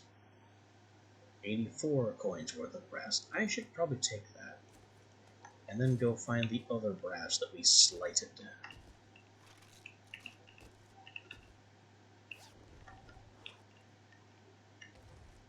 As for the final loot here, triple pocket mod, 7 9mm, some armor parts, which are how you craft higher tier armor. But really the triple pocket mod is the star here.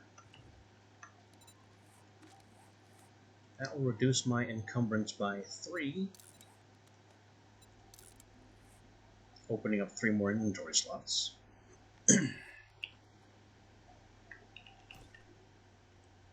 So that's a good one to just find. There's the brass I insulted earlier.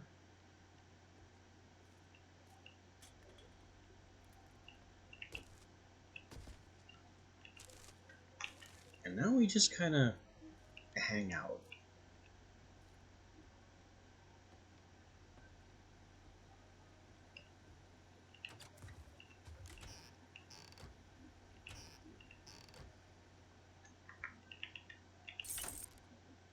Going outside at night in the dark this early is not the scariest thing you can do, but it's close.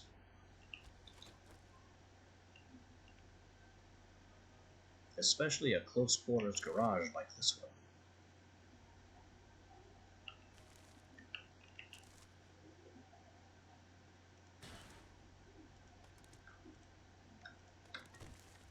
I have died more than once in an ominous little garage like this.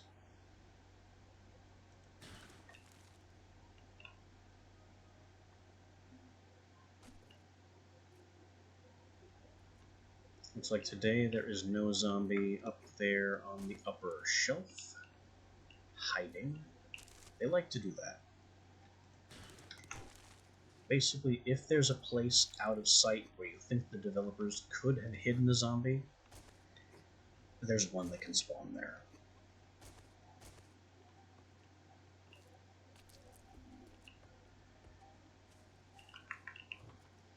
And just as frequently in places you would never expect.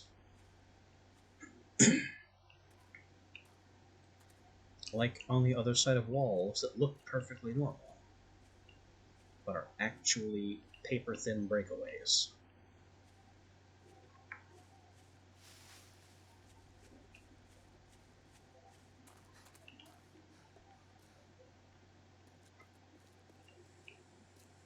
I don't know why I'm stuck in sprint mode. Oh boy. I did not have shift depressed. I should have been walking. But I was stuck sprinting for some reason.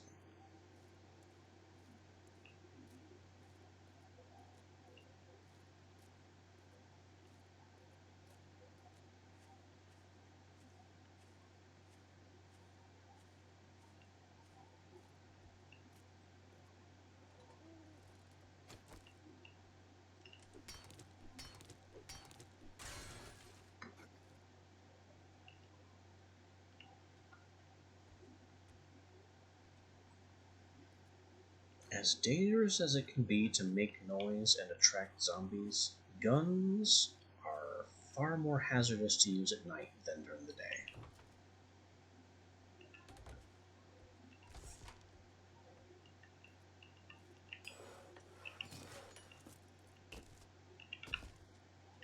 Pretty much firing a weapon outside at night guarantees you will attract 2 or 3 or sometimes as many as 7 zombies.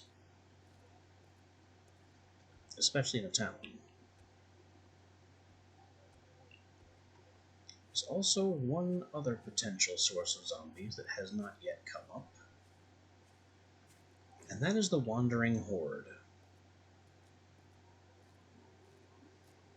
Approximately every in-game day, there's a very high chance of just this wandering cluster of 5 to 10 zombies just kind of hanging out, moving in a straight line across the landscape, conveniently near you.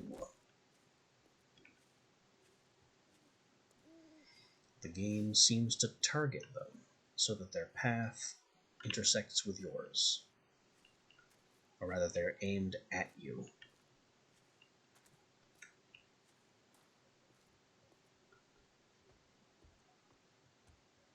So if you have a home base and are just kind of hanging out, you're likely to see them. But if you stay on the move, it's possible that they might be triggered in a path perpendicular to yours, and you'll miss them entirely. It's also possible that you'll walk right into them. Hi. Oh, you're feral. You have the eyes.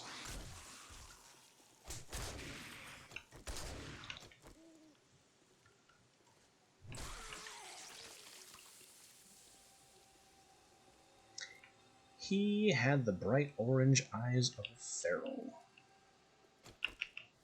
So that was half my health.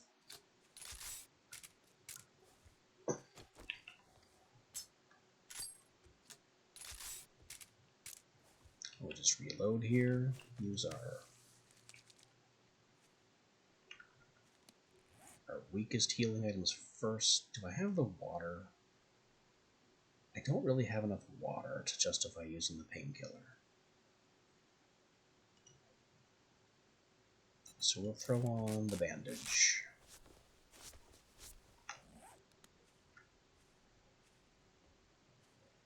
And despite this place being 2 skulls, a higher level POI than we've been going after so far, it's the closest place to the trader.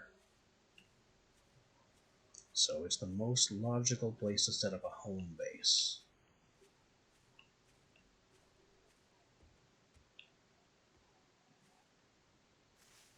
It also looks like a fairly decent spot. Blueberry plants.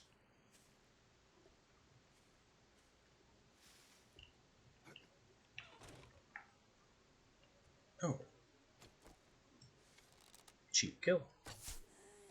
Uh-oh. Not a kill.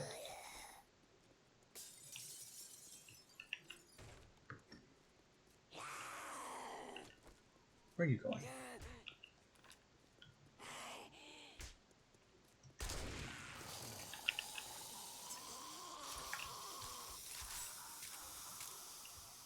Looks like we've chosen to go loud.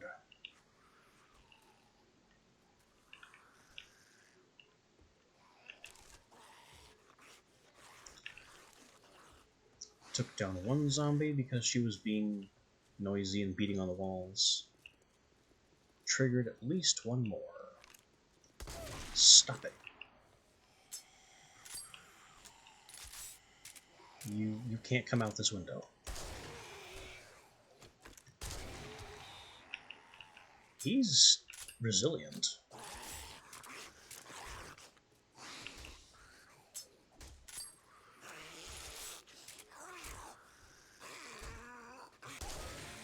There he goes.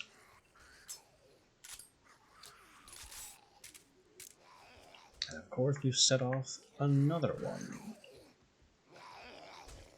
who is definitely going to break down that door.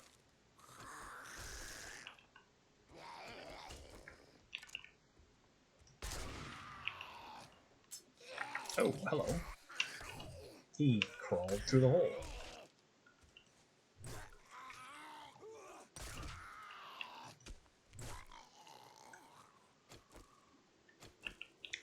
Okay, the house is now quiet again. We can continue systematically clearing it to make it fit for our residency.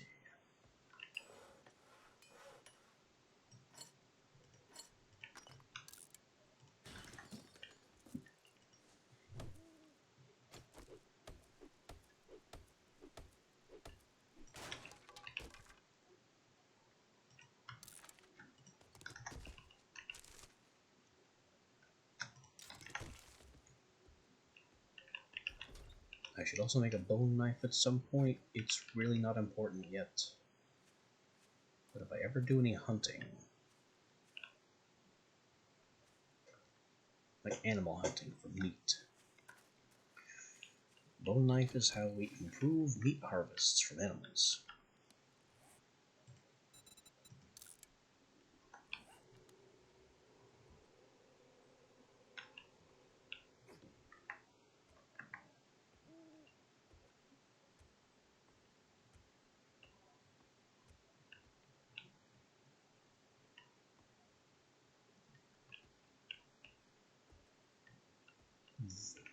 Some of this floor I suspect may be breakable. Maybe I'm remembering an earlier those are mines. Yes, like that.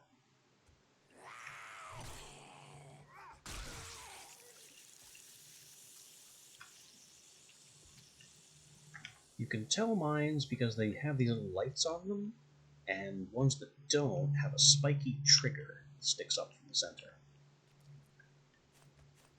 They are completely harmless unless you step directly on them, so don't do that.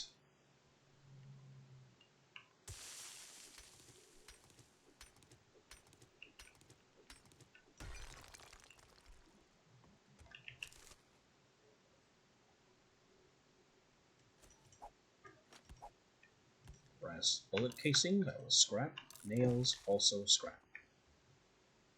And that's all this is. Secret trash.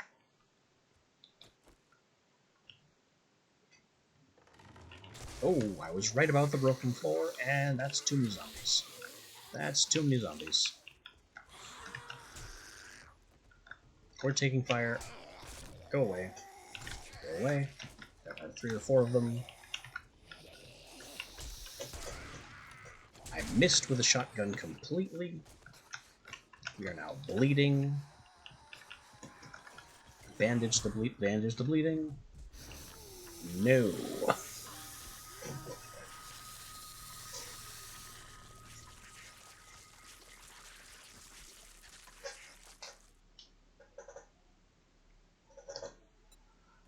Well, now we get to spawn near our death point, because I never placed a bedroll. And all of my gear is in that backpack. Absolutely all of it, except this apparently, because this is never going to move.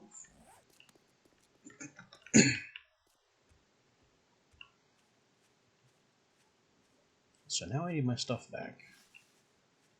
And we have nothing to do that with.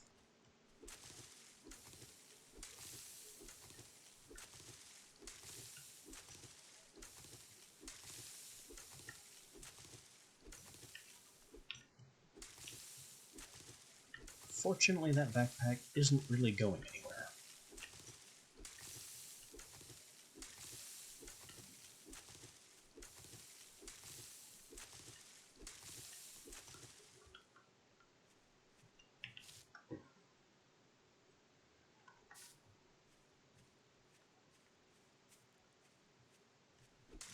So I'll just take my time. We can make another sledgehammer. We can make another set of armor.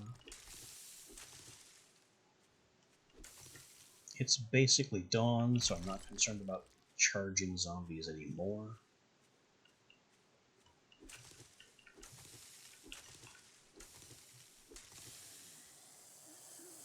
I should have been.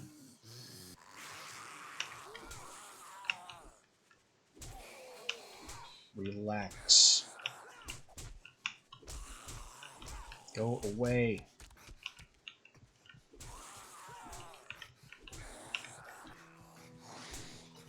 No stamina. Bleeding. Gonna die to the first zombie I saw after waking up. Oh. Alive. Barely.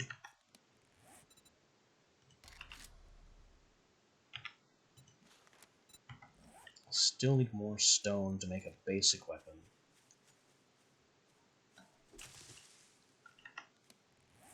We might have enough wood to make basic armor?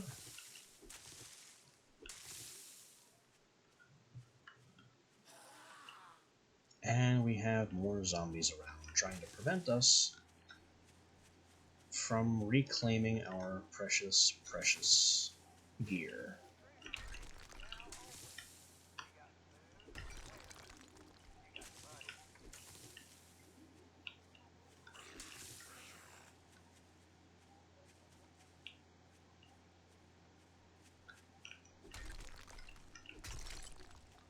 Eight stones. 9. That's not a stone. It is pipes, though. 2 more stones. Which I am not going to get from punching that stone. Hello.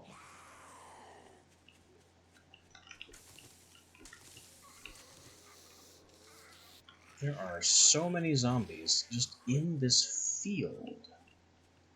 I can't turn around without finding multiple of them.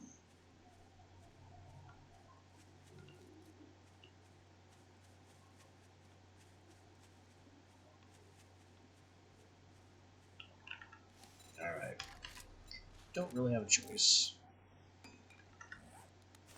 Make ourselves an axe, harvest more stone.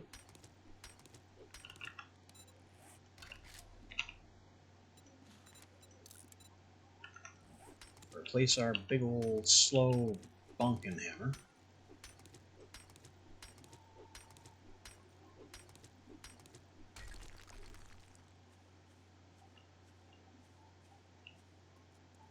And now with 6 HP and a dream, I need my stuff back.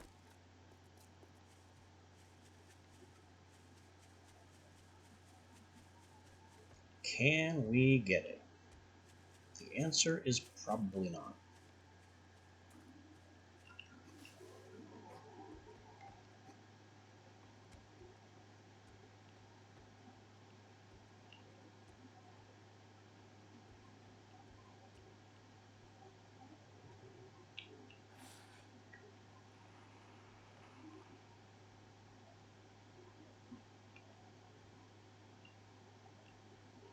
If I drop quietly onto the bed, do they wake?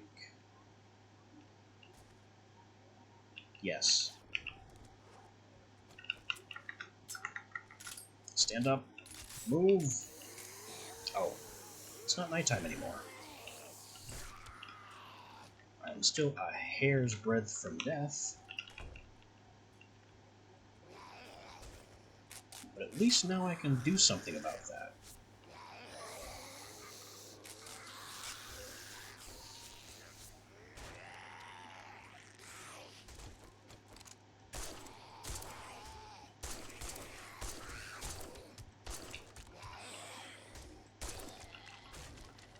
Oh, there's another one behind me.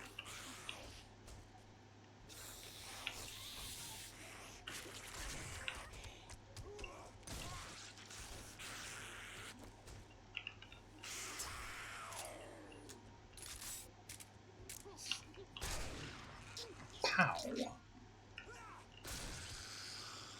And down.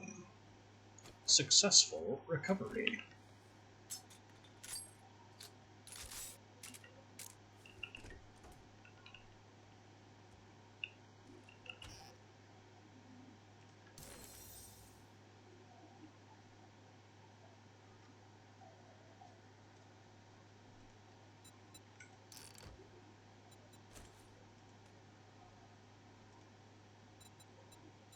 Let's see, now I can move all my gear over from old stuff before I had to replace it due to, death.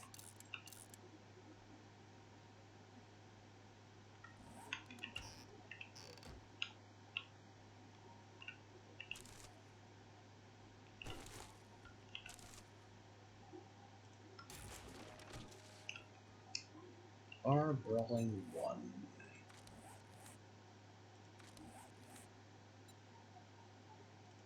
Which one was that?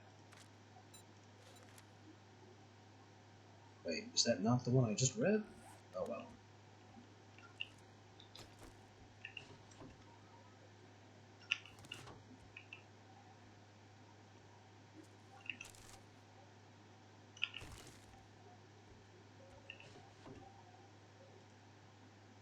Weighted headlock. Surprisingly, not that useful for Sledgehammer, because Sledgehammer gets almost to 100% knockdown by oh, it's stun and slow now. They changed it. That may actually be useful. Though when, I'm not sure.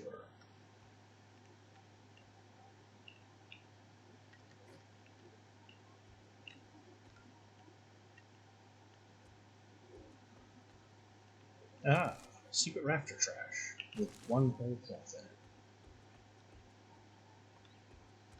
Not very impressive.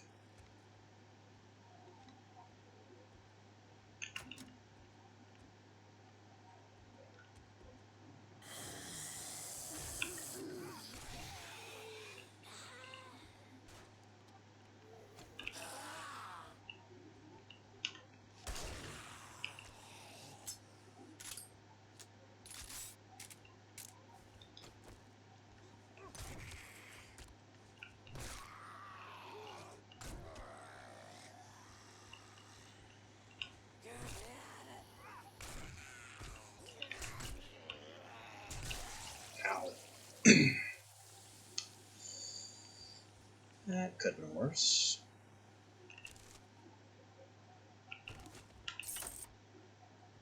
Just gonna go ahead and open the doors. Little point in keeping them closed.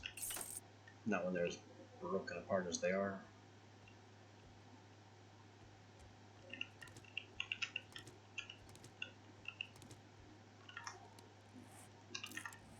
Free chair-based wood.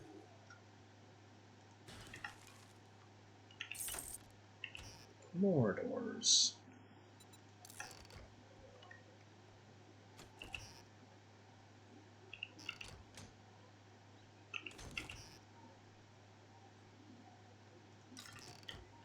Once we finish clearing this place out, I'm going to have to smash all the doors and replace them with my own doors.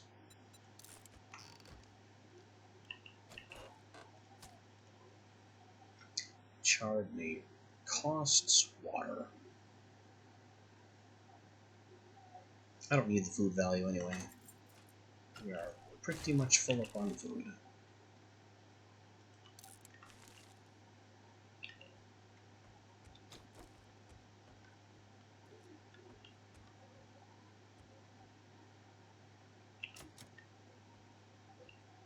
Garage.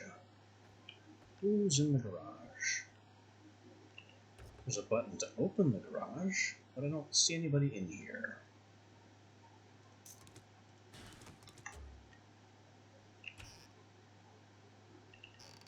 Trace bullets and gas.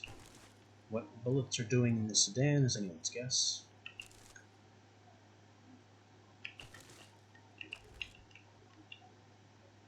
This is where we got that not exactly free kill. Set off this whole mess.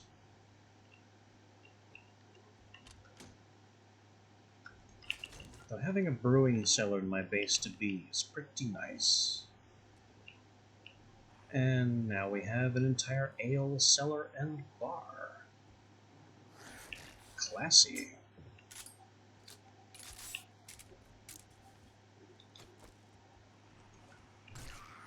Excuse me, sir, you are trespassing. I'm taking over this property.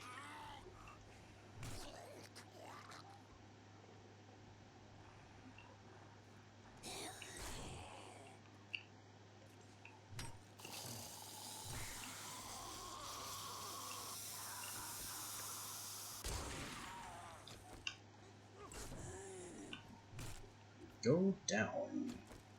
Oh, that's not loaded. And that's not where the stairs are.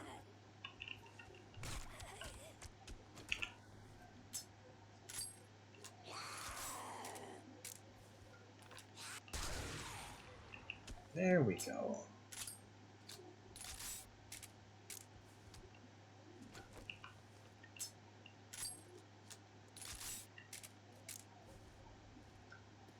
Set. Whoa. Fake floor.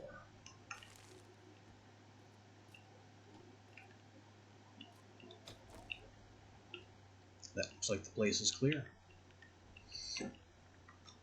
And here is stage 2 end loot. Leather trunk.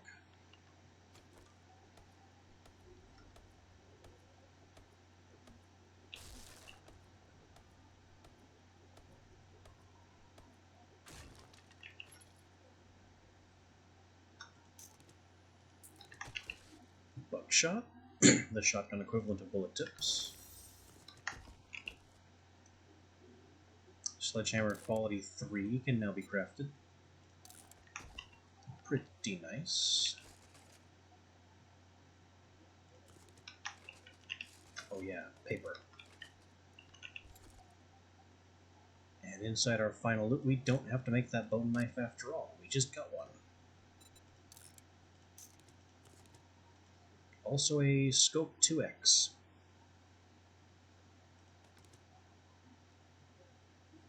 And there's Bar Brawling 1, 10% more damage with fist weapons. Including bare hands. Scope does not go on shotgun. But I can put it on the pipe gun just to keep it out of my inventory.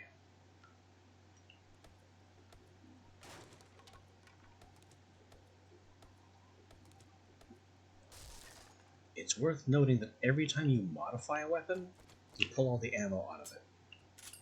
So after modifying any gun, be sure to reload it. Pipe Baton 2 in a bigger scope. I'm never going to use that, so we'll just scrap it to iron.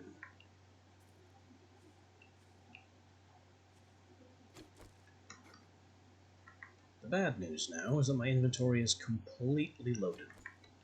We are as encumbered as it is possible to be. But my new home is now... Hello. My new home is now clear, aside from our latest visitors.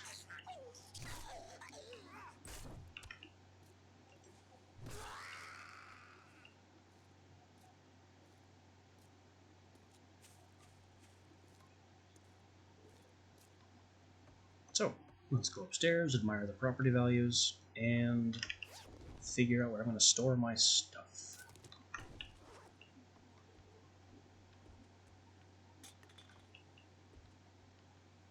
Preferably up in the attic.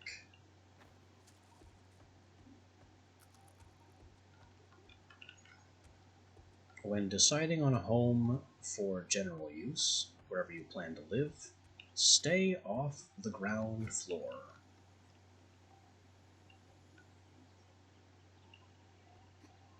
That keeps your storages and your crafting benches and whatnot out of reach of the enemy. Ah yes, there's all these mines in the attic. Not ideal.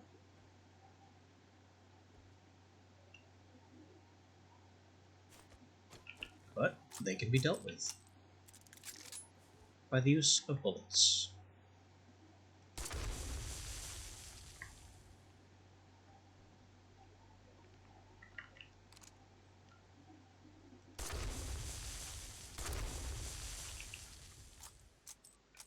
Explosives have the curious property of not doing any damage to wooden blocks. If this floor was made out of cobblestone or better, it would have taken damage from the mines. Don't ask me why, I haven't a clue.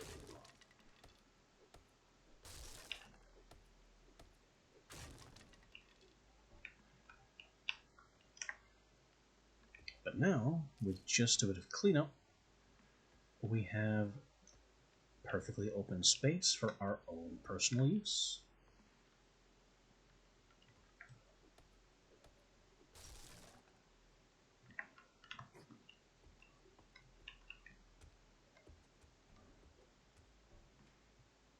And the first step of that is to figure out where I'm going to store all my stuff.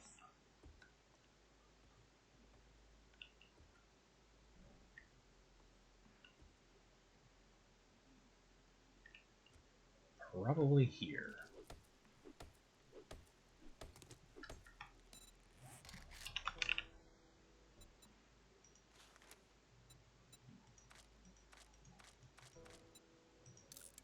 I'll just prepare a bunch of wooden storage crates, which we don't have the room to store.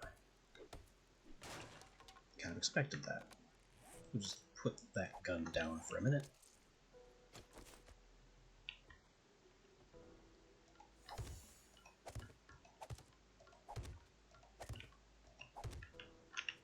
Now we have all the storage space in the world.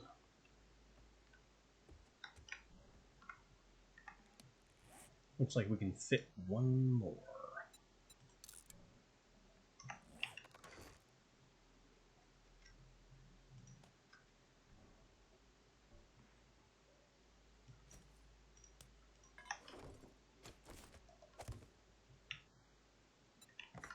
These can be labeled rather freely.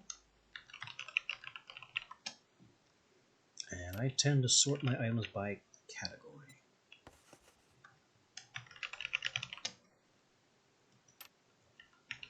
So construction is your wood, your stone, cobblestone, anything that goes into upgrading blocks, blocks themselves, and funnily enough, forged. Materials is anything lesser than that goes into building things. So that's your glue, tape, cloth, if I could, no, it's already in there. Construction is also a clay thing. Materials could also take ammunition type materials, so buckshot, feather, paper. I may reclassify those later. We'll figure that out in due time. I also always have a vehicle box, which is for gas, batteries, oil and acid if we have any, headlights.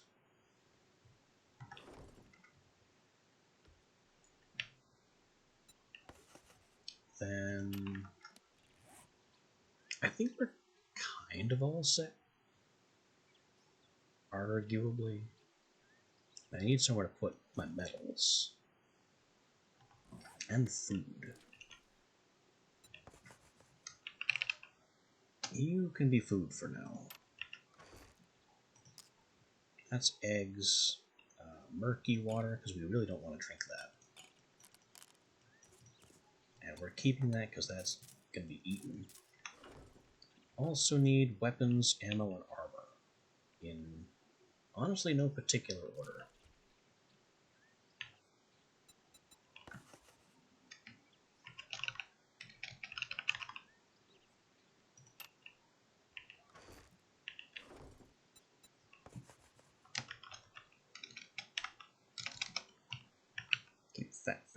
I keep fat fingering the keys there.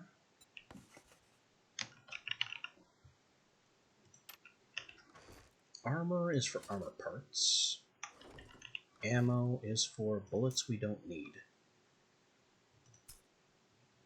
And technically it could also be for bullet components.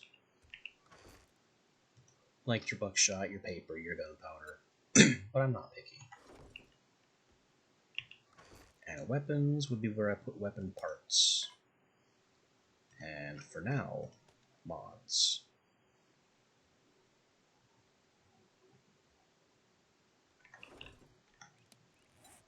Really, I just need more storages.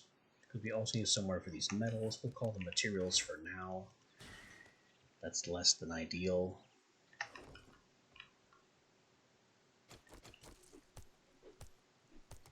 Also, in the course of getting our place set up here, we're going to need somewhere to cook.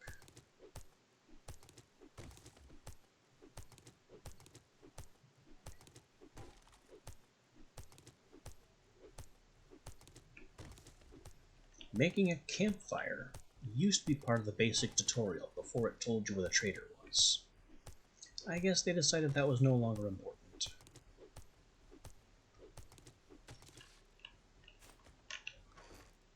What is important is to keep your campfires off of floor level.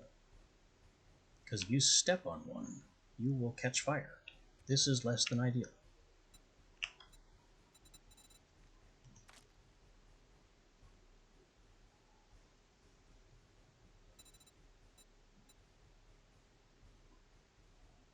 I usually like to put my campfires on round blocks.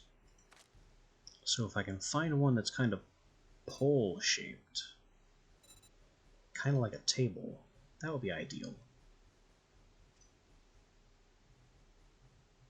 I guess not in the bowl section. Something like this, but with a round top, is what I'd really like. But I probably shouldn't be so picky. Especially not when everything you do is technically on a timer.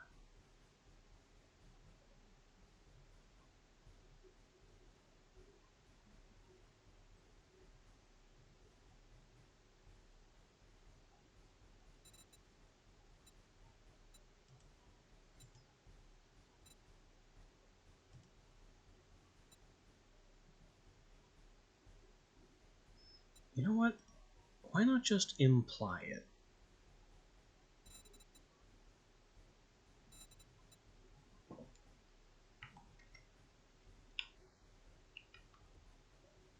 I'll just place those down. The campfires can go on top. It'll be kind of vaguely implied that there's a platform holding them up. We'll know better, but no one will care.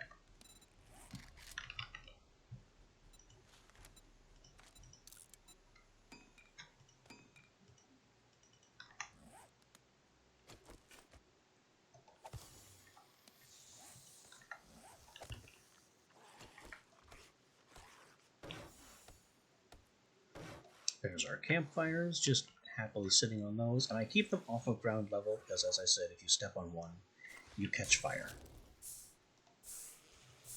Being on fire is unpleasant.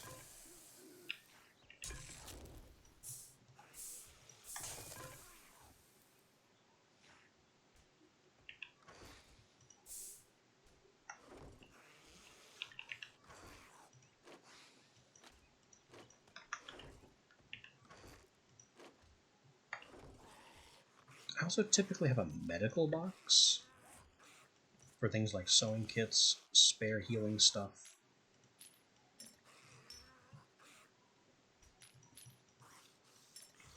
What I'm interested in right now, aside from that very rude noise downstairs, is what can be sold.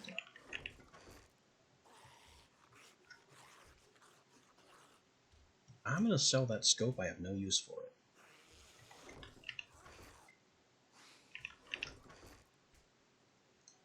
We're going to sell the brass. I have no use for brass.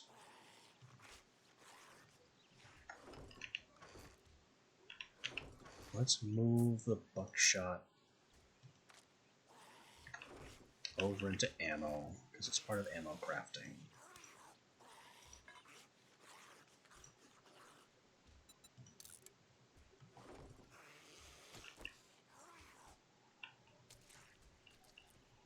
And I need an easier way to get in here, but we'll worry about that later. For now,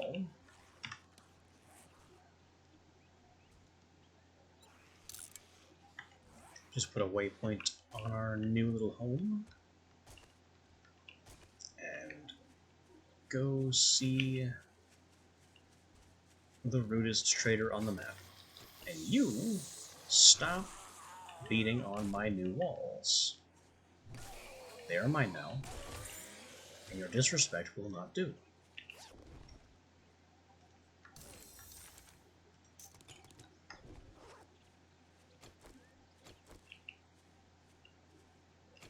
What waste of a shot shell.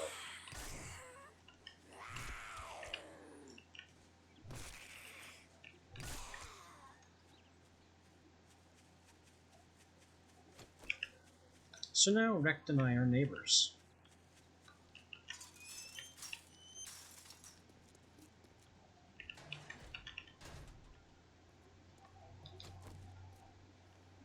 Congrats. What do you want?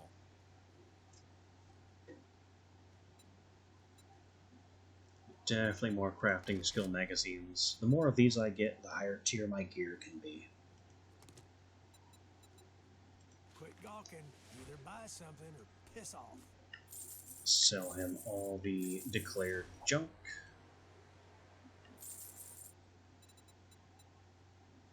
And with this I can buy more food. Cha-ching! As a lesser concern than getting more quests.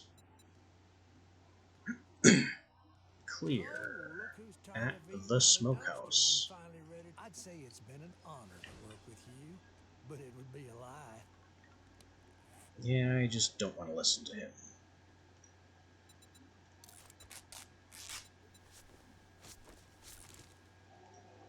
Southern farming, seed crafting, armored up, armor crafting, bow hunters, bow crafting. We can now make even better primitive stuff.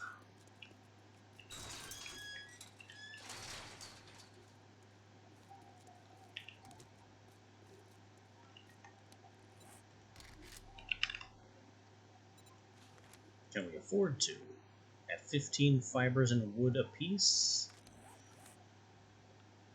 Chest and shoes first.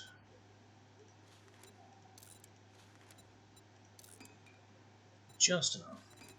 Gloves, hood, that's all our fiber.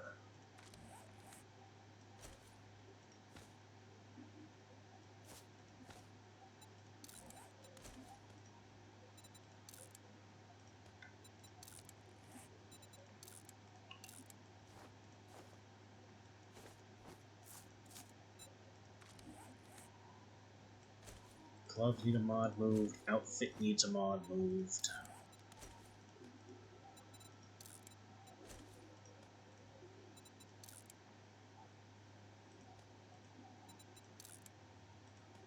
Shoes don't have a mod.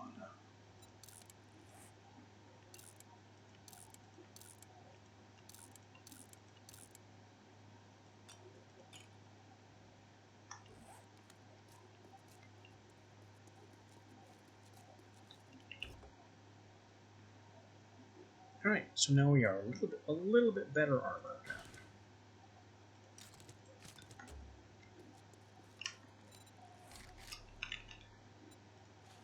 And if I had more plant fibers, we could also be a little bit better armed.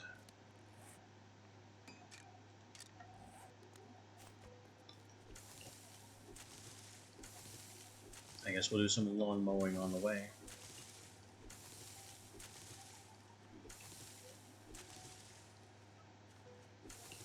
Plant fibers. Absolutely critical for primitive tier, in surprisingly large amounts. After that, they stop being useful almost entirely. Until you eventually find one specific book that gives you a crafting recipe that makes fiber important again.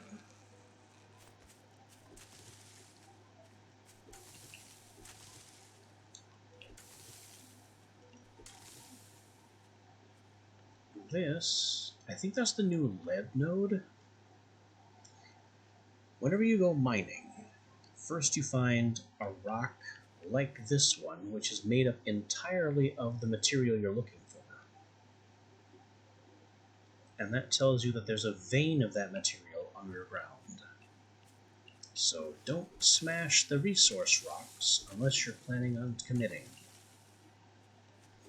Otherwise, unless you waypoint them, you will completely forget where everything is.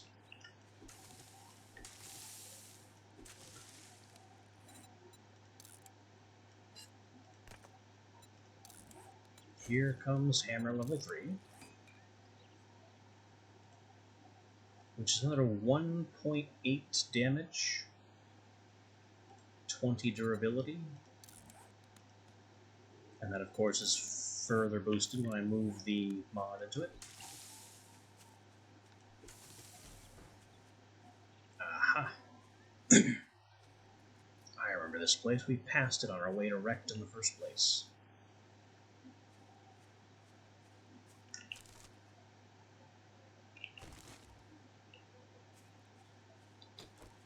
What I think we're going to do here, since this is so low level and so small, is not even really a trick, just something you can do based on the game lore that it told us earlier. You remember that it said when you activate a quest, the POI completely resets. That means we can loot this thing completely, reset it by activating the quest, and then do it all again. Rawr. Bird? No bird. Zombie vultures are very bad news. He's not dead. He's only stunned. There we go. Very high stun chance on the hammer. And I haven't even begun to invest skill points in it.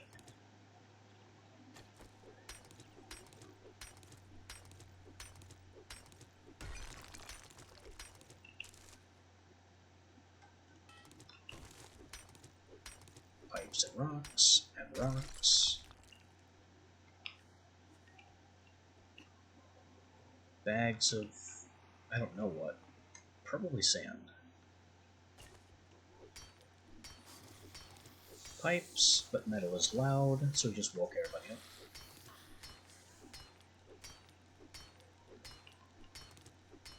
I hear feet. There they are. They're at the tent doorway.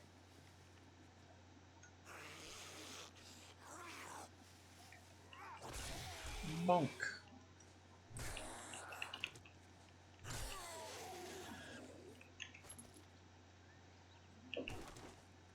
I think now this POI is clear for the first time. So I'll just continue on my looting ways. Muzzle brake. I don't know if that works on shotgun.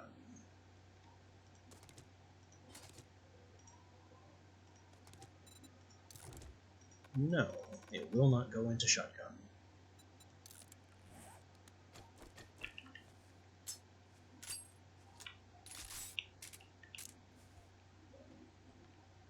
Not sure how useful that would be on a single shot shotgun anyway. There's no need to keep the muzzle on target when you have to reload every shot.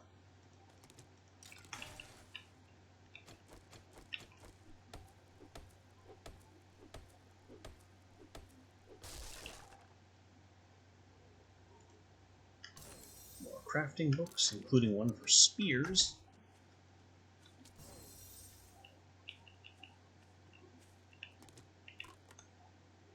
Food pile. Yeah, we'll eat the dog food.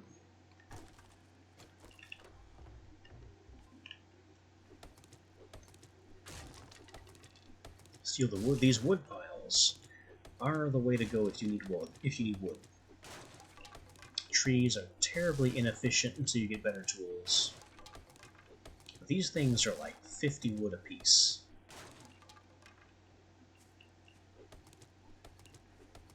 Then there's the stumps for possible honey for curing infection.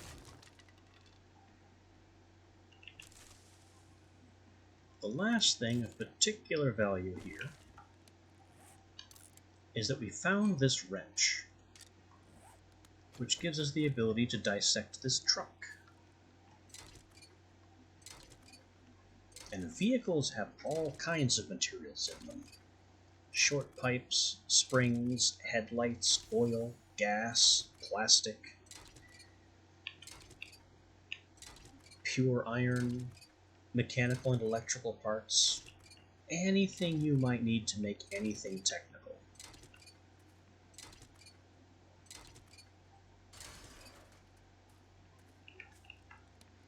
They just cost a lot of inventory space to harvest. And now that we've torn this POI completely apart, we activate the quest, resetting it, and we can do everything one more time. Which means, among other things, that bird is back.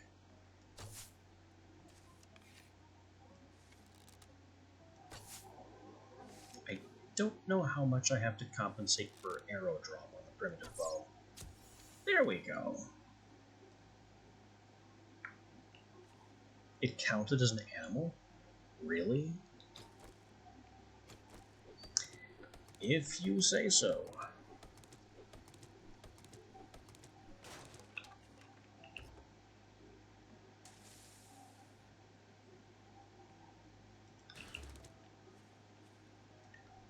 The crawler's probably back here, or something to replace it. Nope, still a crawler.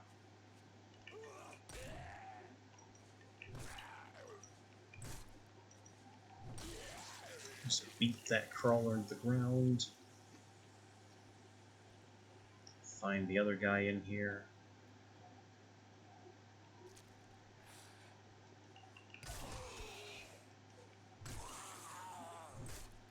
Make him regret hiding.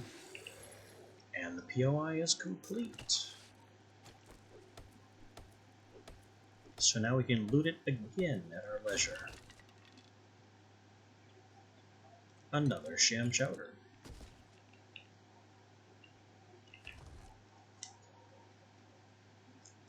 A third shotgun.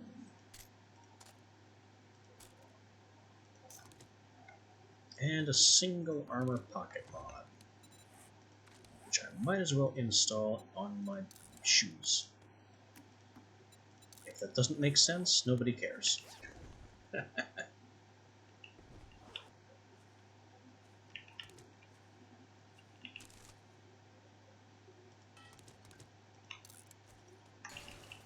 Now, in addition to harvesting cards with the wrench, you can also harvest beds. Especially metal little bunk beds like this. They're mostly worth cloth until you get to the frame, and then you can take all kinds of pipes and springs out of them.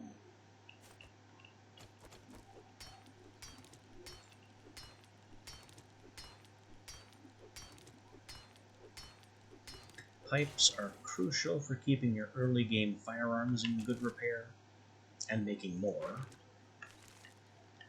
And springs are another one of those things where once you start needing them, you need a bunch of them.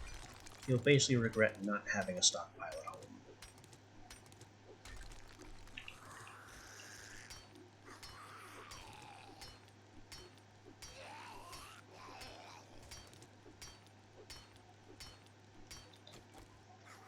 Are you having fun out here? Be quiet. I don't want to be disturbed.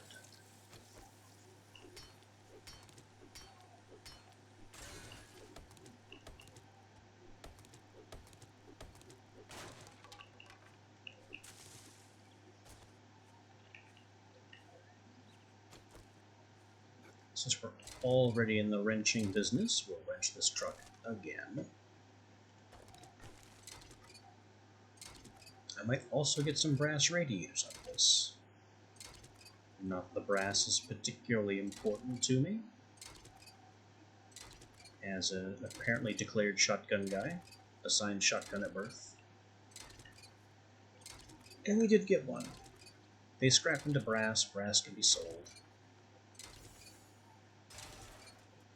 But it's also pretty good to keep a few of them on hand, because they go into a component later on.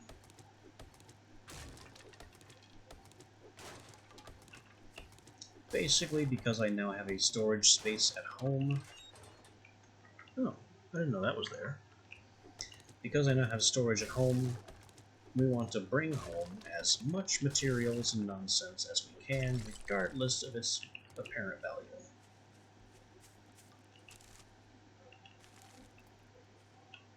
Almost regardless of its apparent value. Some things apparently still don't get a pass.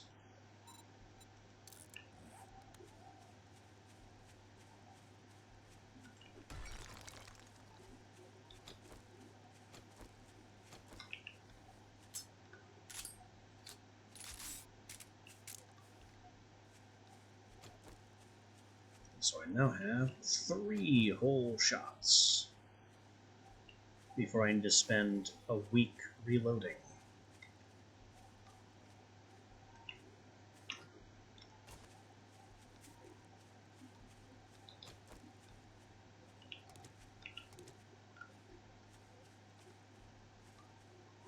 All of our weapons are very slow and heavy, except for the bow.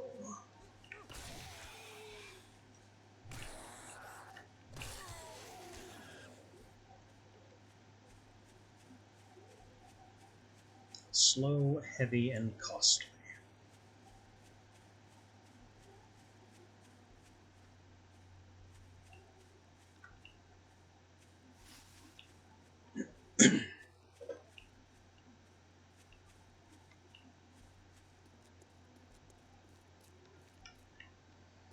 Every weapon in the pipe category starts out slow and awkward, except the pipe machine gun.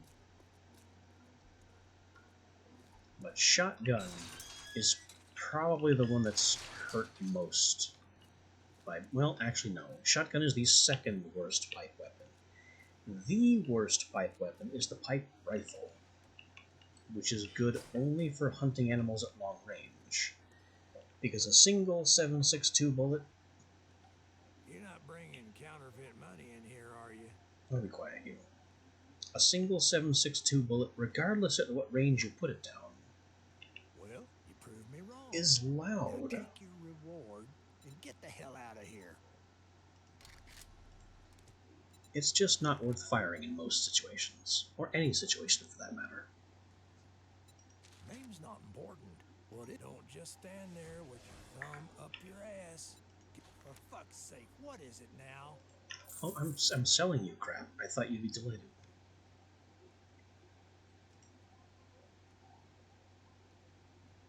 I think I'll just go ahead and sell him the pipe gun too. It's a worthy weapon, but I would rather focus on my own.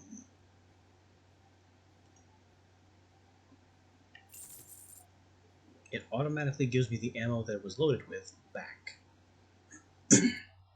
Which is a nice feature. I think it's always done that. Is there anything else we can sell? There's probably nothing else that I want to sell right now. And I have enough money to appreciably buy some things. So I could learn to craft better shotguns. Could also get the anvil, which would be very nice. Better than that, though, I knew it. I knew he had a cook pot.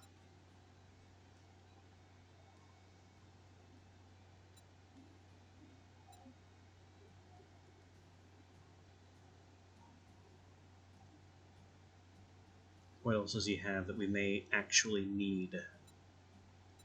Pipe pistol 3? Definitely not. Anvil. Back to the anvil. We're taking it this time.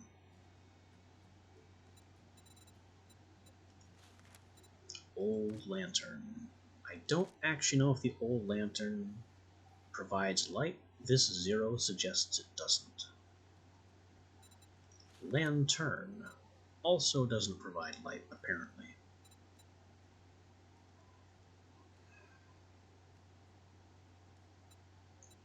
He's selling cobblestone rocks, which, if cobblestone rocks weren't just stone and soil, might be tempting.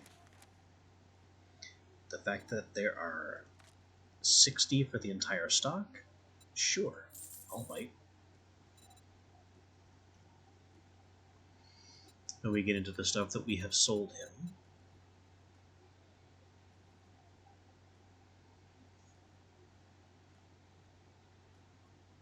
I'm not seeing anything else worth buying. Although having some more not for 33. I'm not paying 33 coins for a single shot shell. That's absurd. Especially since he's buying our entire stack of 9... one 9mm is worth 1 to him. One shot shell, if I were to sell it, is worth 2. Talk about a price gouge.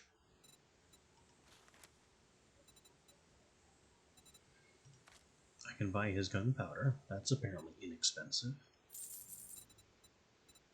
Pipe bombs, not exactly inexpensive, and I'm not using them anyway.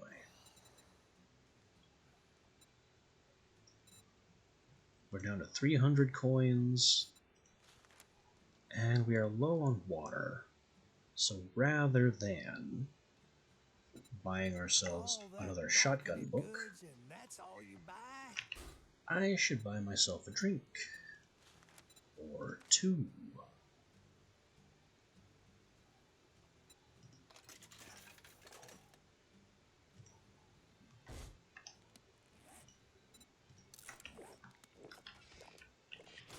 Wait a minute. Recipes. Red tea goes into learning elixir. I did not know that.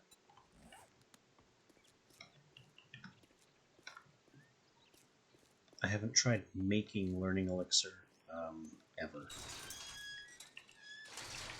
But I do know it didn't used to involve red tea until this version.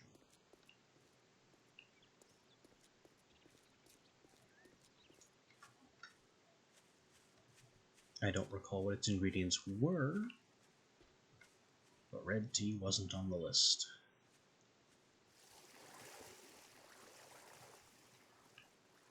Hello, crawler. What the?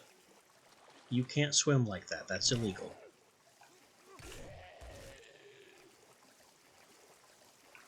I mean, great. Good on you for making yourself an easier target, but that was ridiculous. A second crawler. Probably going to start magically swimming again. There he goes. Bye.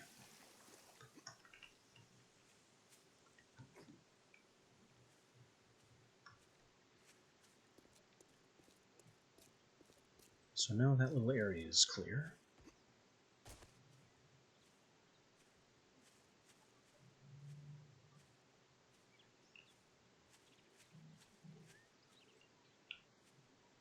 And what I need is an easy way into and out of my own residence here.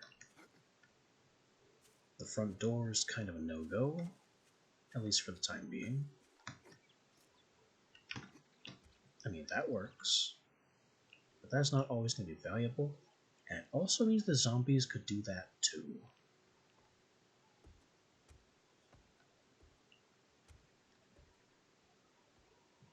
And what I mean by not always viable is that there are some status effects that make it difficult or impossible to jump.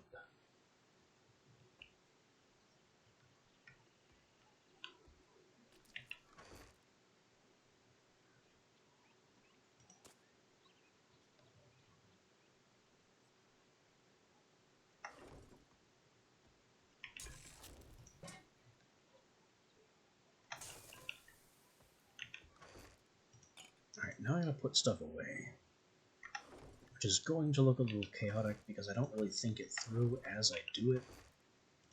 I just open a box, put away everything I notice that goes in there, and then move on to the next box.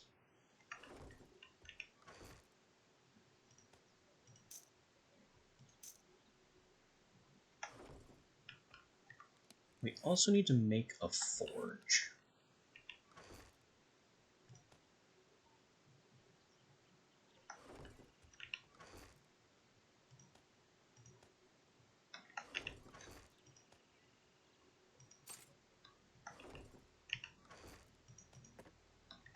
What does forge involve?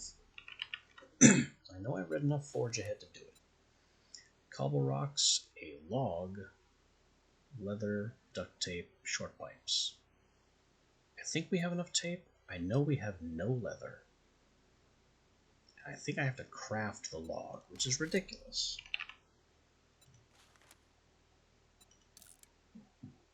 10 wood makes a log.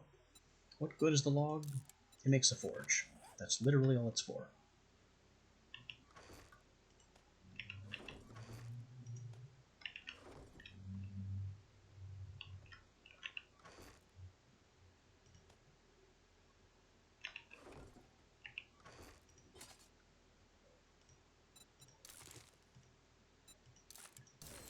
Improved shotgun crafting anyway. We're up to 4 pipe shotgun. 5 primitive armor. And 4 stone sledge. Things are moving up in the world.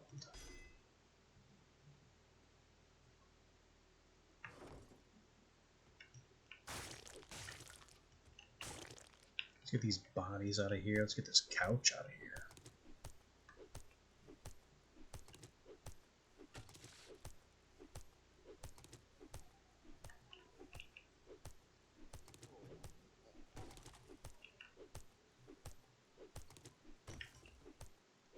And I need this place to have a more accessible entrance.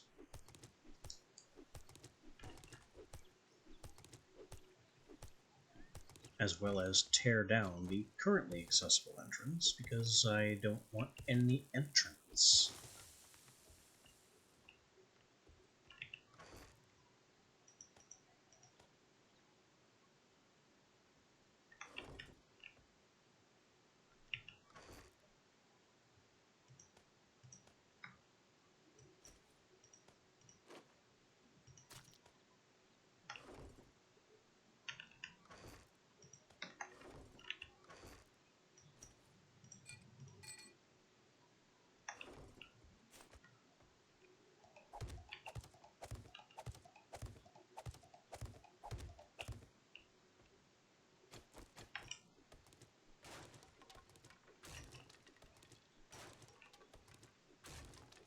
Most of these ragged blocks fix the floor.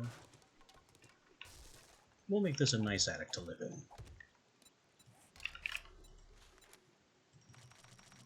The reason this works, FRA to building block, is because these were originally called wooden frames. And the devs never removed that block tag from the ability to search them. Which certainly helps older veterans of the game like me. Because to me, they will always be wooden frames, no matter what you call them.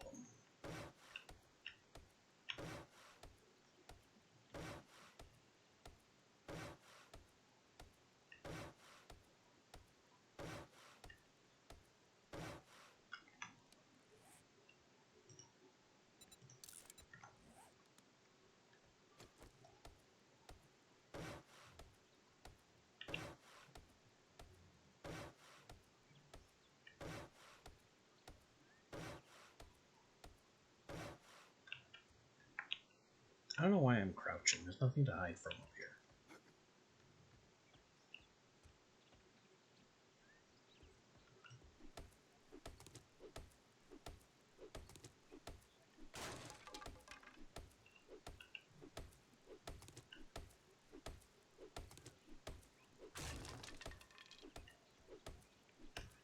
What can I do for a door here? Would a cellar door fit? Maybe I could make it fit. I kind of like the fact that it's angular. I also know that I've tried this before with angled roofs. Roofy. It's the correct angle, but I'm not getting into or out of it like that.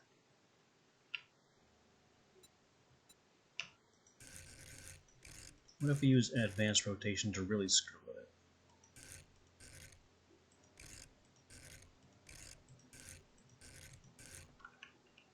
Like... show me. I can't see where it's placed like that. That is very upside down. But it could actually look good. So let's hang on to it like that. And bust some of these blocks out.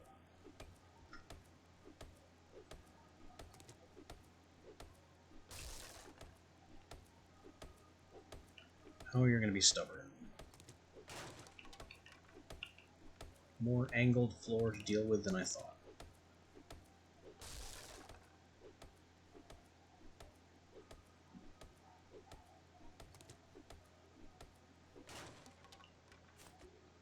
There we go.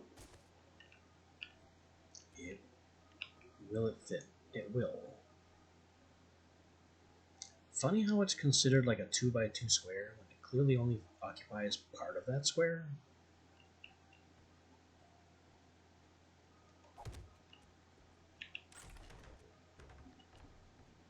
Now I have a kind of silly angular door. But it's a door. And now it isn't. Because it wasn't resting on the floor, it was connected to the wall for some reason. Oh well. That was only 10 wood. Not a big deal at all. I'm gonna be doing that anyway. I'm probably better off just making a regular door.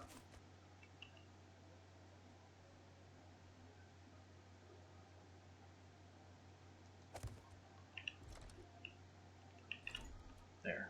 Same net effect. None of the jank.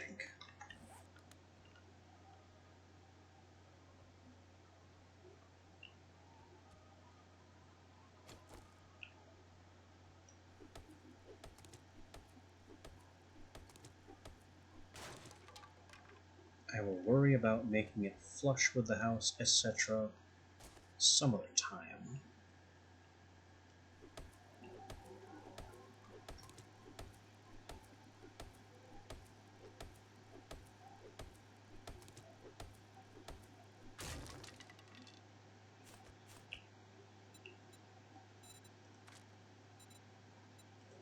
this will be the access way.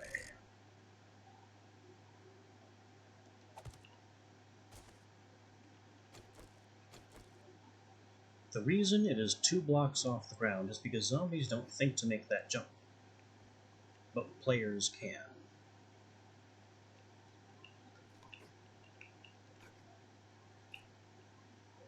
I wonder if they can crawl up this banister and jump up there. Not sure. The rest of this awning also has to come down.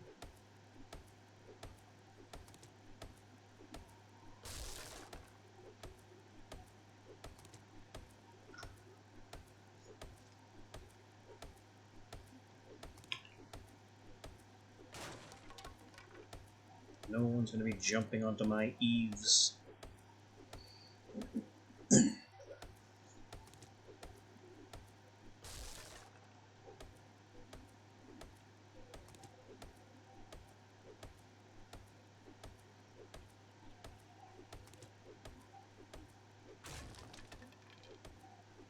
This will be much faster with a higher level tool, but you work with the tools you have.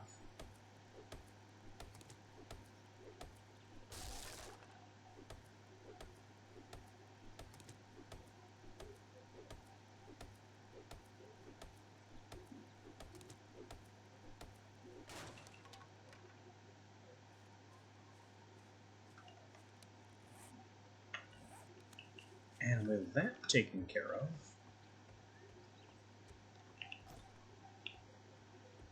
let's put some things away and then go do that quest.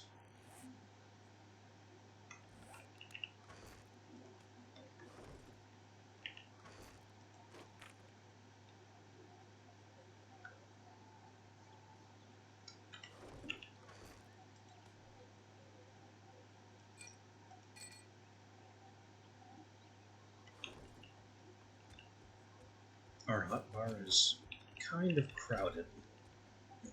I should say tool belt, not hotbar. The tool belt is kind of crowded because we have a triple shotgun threat.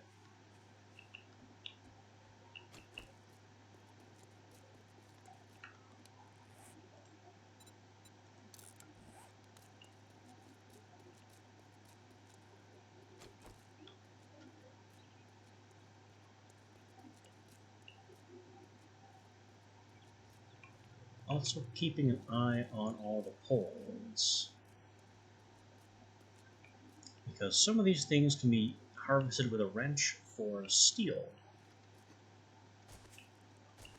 which we otherwise do not yet have access to.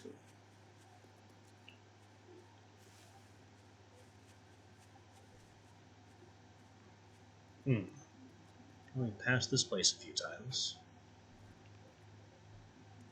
Let's go in and fetch.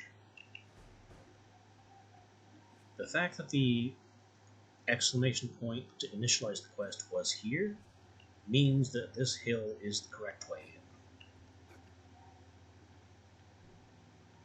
in. Every single POI is built like a dungeon, usually with a single path through. Sometimes the paths have a few branches.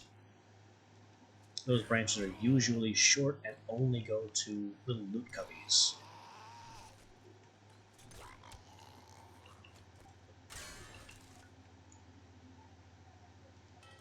So as long as you follow the path, they tend to be pretty straightforward and you almost can't go wrong.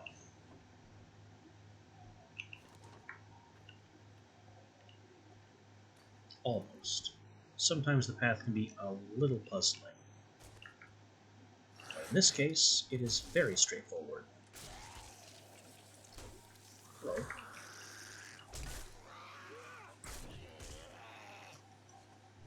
And stay down.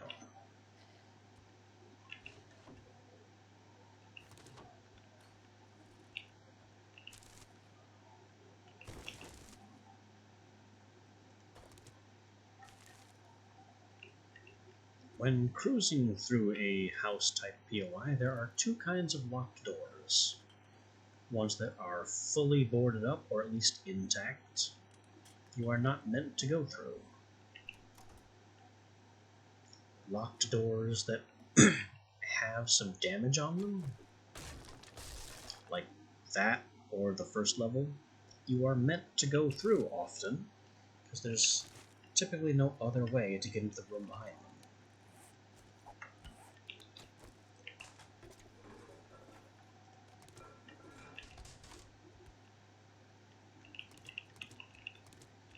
There's also occasionally value in destroying doors entirely for the wood and, later, brass.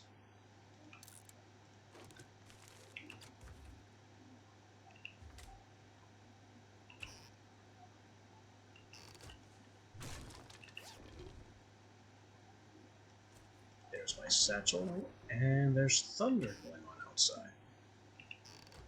Interesting.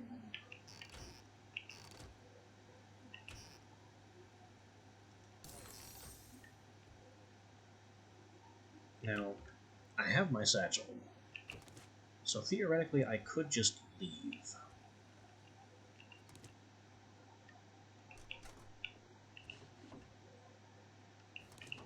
But I'm not going to do that, because it's much more to my advantage to actually loot everything in existence and smash everyone for the experience points.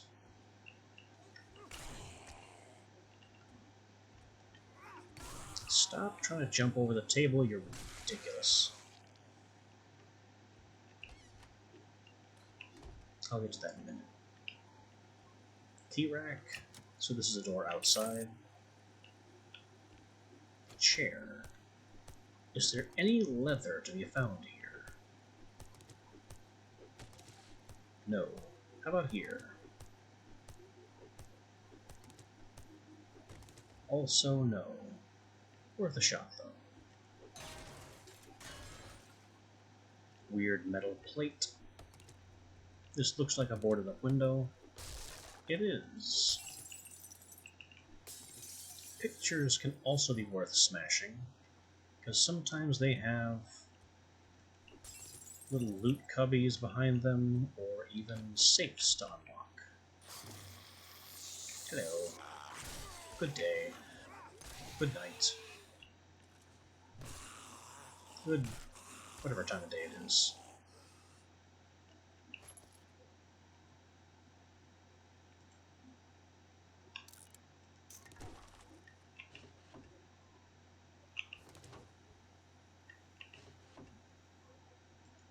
Shotgun crafting.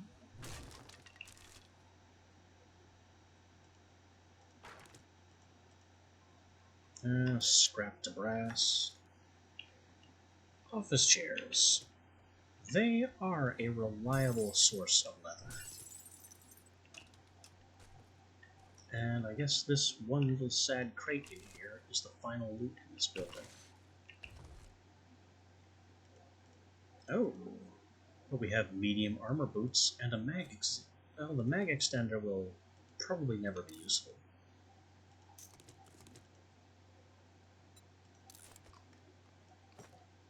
But this, if we're willing to accept these penalties, and I'm not willing to accept lower durability.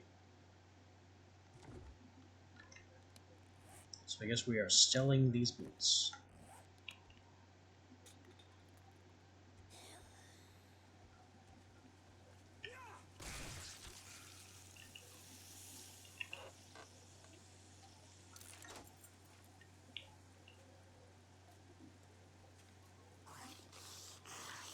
Be gone.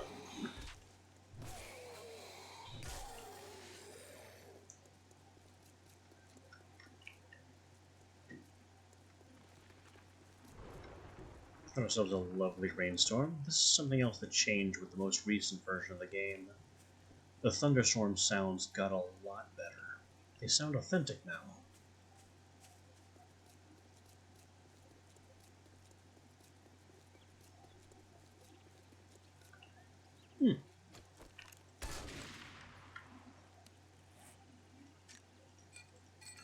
Free chicken.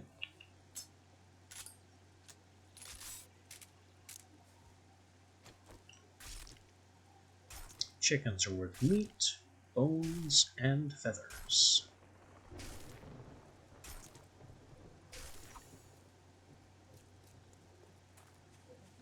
Meat, of course, is food, at least once you cook it.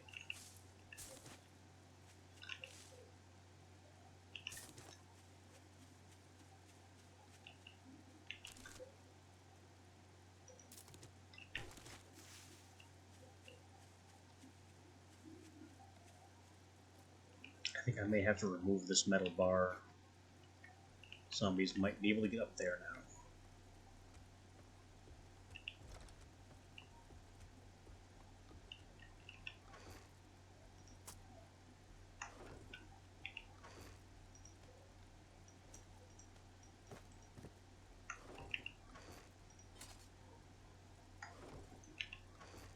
That's ammo, not armor.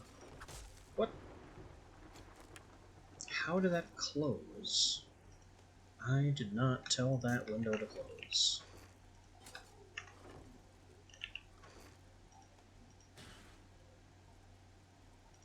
6 leather, not enough for a forge, but we're getting there.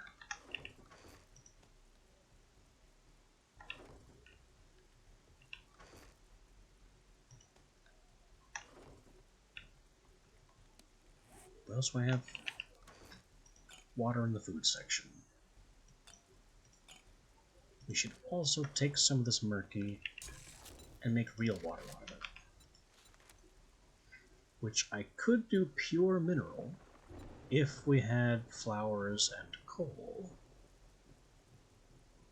Oh, but I'd have to have real water to start with.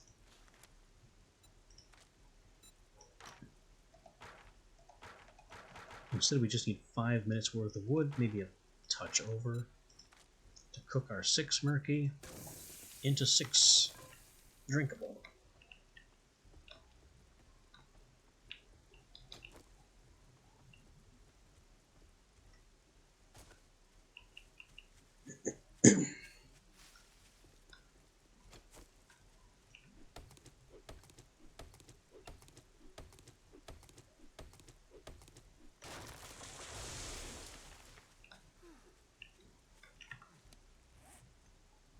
Good thing we're preparing that drinkable water. We are basically out of things to drink.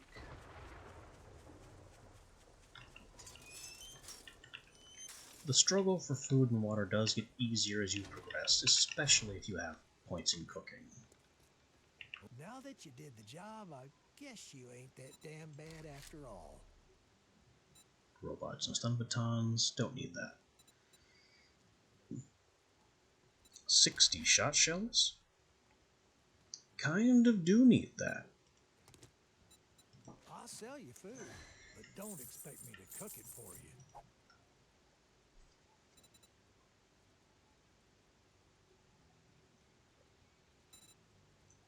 Now we're up to 300 tokens again, which is 1 magazine.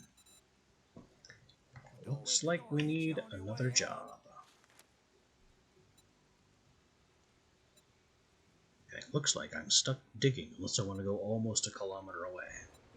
Let's make a pact. You good luck. You better not make me regret this. Now there is a point to all of this. Doing all these jobs for peanuts does 2 things. Maybe more like 3. One of them is, you may have noticed, every time I take a job, it says, like, quest points +1. You can only gain a certain number of quest points per day, but the quest points count toward advancing your quest tier. And when you complete a quest tier, not only do you gain access to better jobs, you are also given a tier completion reward.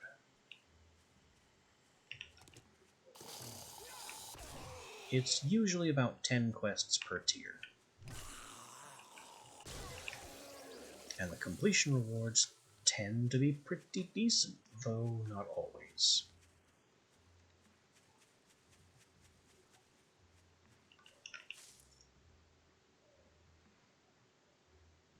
They kind of fill a little gap in progression if you don't have the correct I shouldn't say correct. If you don't have the appropriate perk or magazine investment.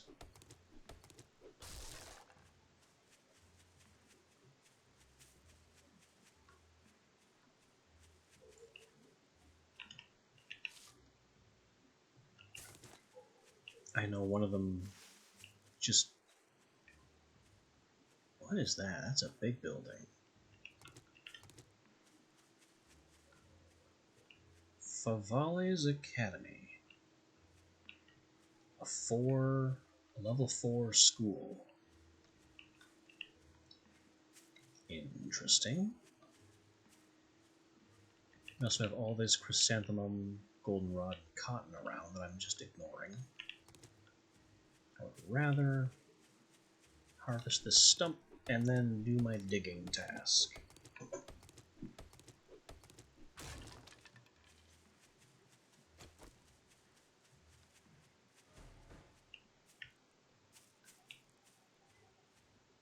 So, let's heave to. I got a hole to dig.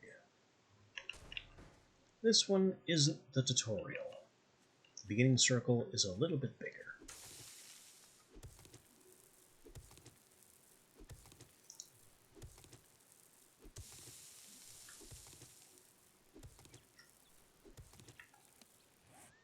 Let me drink this coffee for better stamina regen.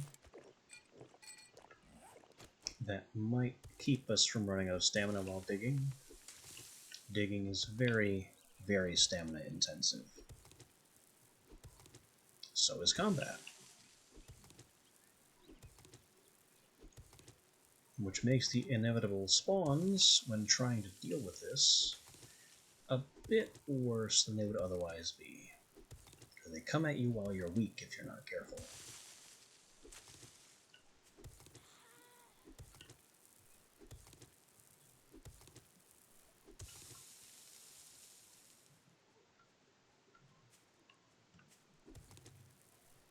This one isn't one of those spawns.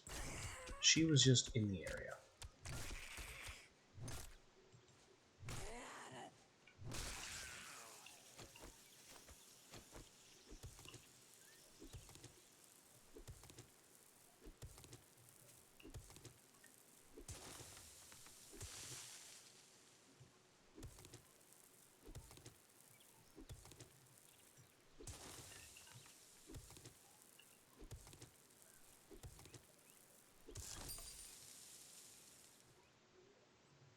No spawns, but there is a lumberjack over there. 2 of them. Zombie lumberjacks are one of the scarier zombie types. They are very tough customers. And they used to be considered partially armored because they were, like, frozen over. But they got the ice removed in the most recent update when they got a better model.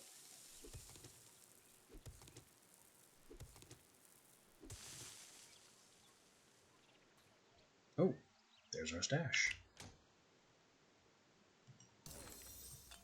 I'll just take all this stuff first, and then the quest item. Because the quest item spawns problems. And it did, in fact, spawn these problems, and didn't make a liar of me this time.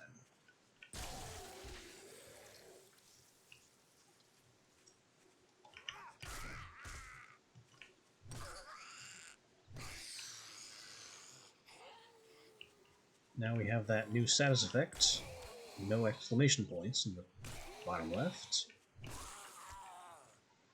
which means we can no longer gain quest tier points from quests. Today, specifically today.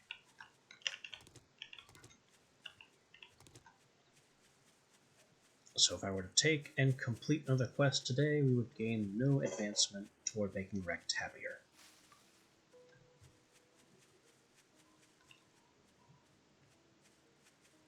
But tomorrow, questing is fair game again.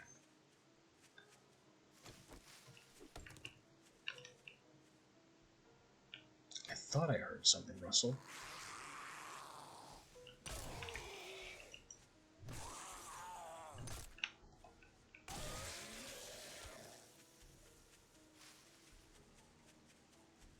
Just smash the daylights out of them. The sheer aggression of the hammer cannot be understated.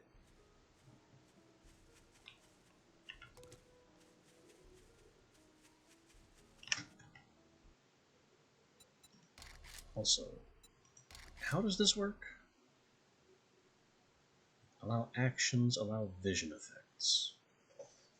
I don't actually know what any of this means or does. And I don't think I can, because I can't accept bits yet, because I'm not that far along in Twitch. So I guess we'll worry about that another time, if ever. But hey, interesting to learn that can happen.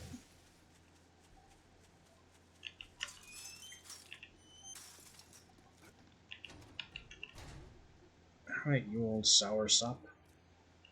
You better buy something, or you can get your smelly ass off my property. Looks like bombs. You again? What? You got a fucking crush on me or something? 4 skill points available. And I am... Wait, what's this one? How my price range? I am going to buy one of your shotgun books. He restocks day 4, which means everything in his inventory disappears Thank you very much, and is now replaced you with go entirely fuck new yourself. stuff. But that was a good investment. I can make Pipe Shotgun 5 now, which is as high as you can make before requiring legendary parts, which, strangely enough, we have found none of.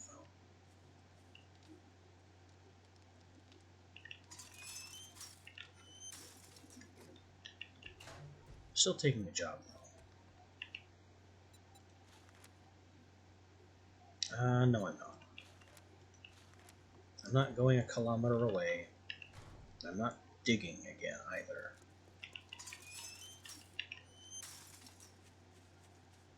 So we'll just head back home, do some renovating, put stuff away, and generally enjoy the time we have until the impending sunset. Fixing up this hole is high on my to-do list.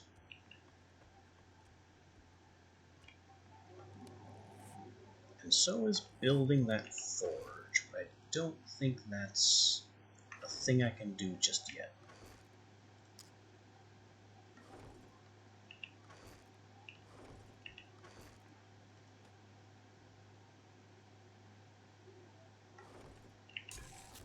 Our water's ready. That's nice. Now I have something to drink.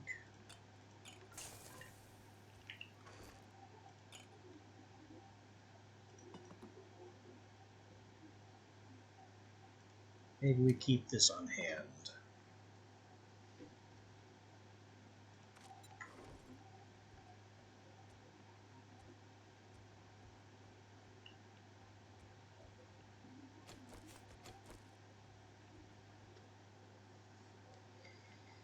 Some other things we're going to need. Dew collectors. That's 100 polymers apiece. I don't think we have that kind of polymers. No. Because I've been ignoring them because they are low value by themselves.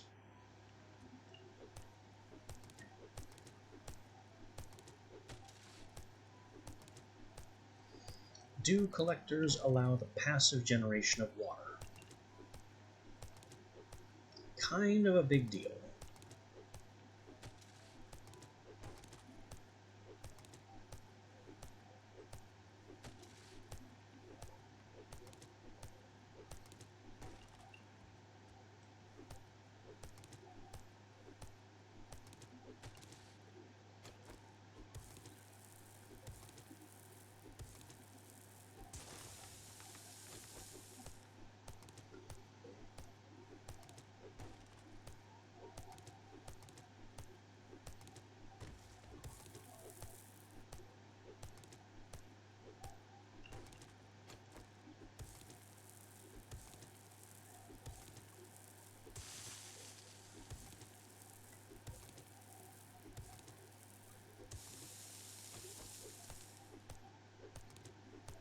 Bunkety, bunkety, bunkety.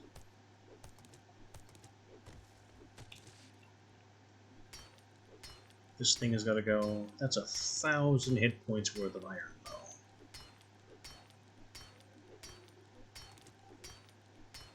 Still, it's got to go. It's taking space. We can't use it.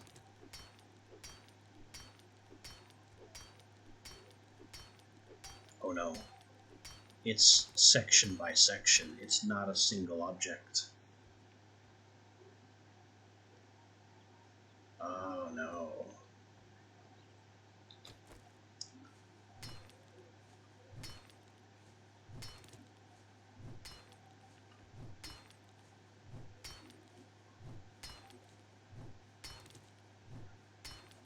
Hammering it is a little faster. Yeah, this thing is piece by piece. Well, there is a faster way.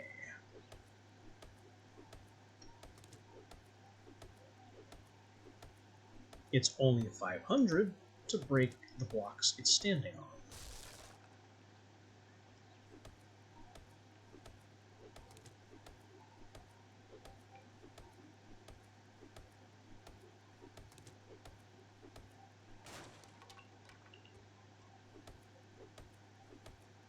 And then when it no longer has anything stable to stand on, it should collapse.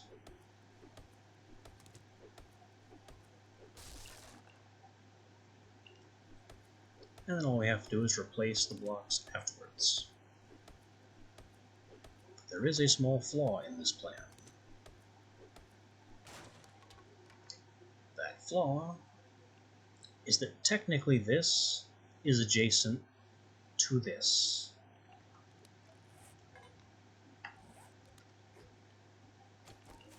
And I can illustrate that in just a moment.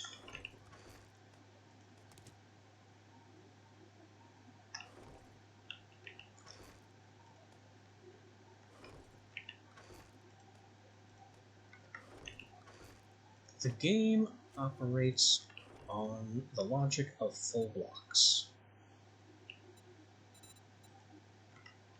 So every block, no matter how small or thin or strange it appears to be, is technically a full cube for collision purposes. So this, despite being a rounded half cube, is actually a full cube, and is technically in physical contact with the sides of this one. There's an entire cube distance between this wall and this thing, so it's not technically touching here.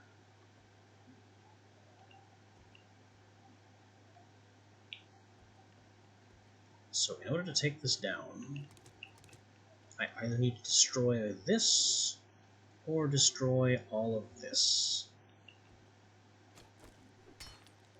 And they all have the same health.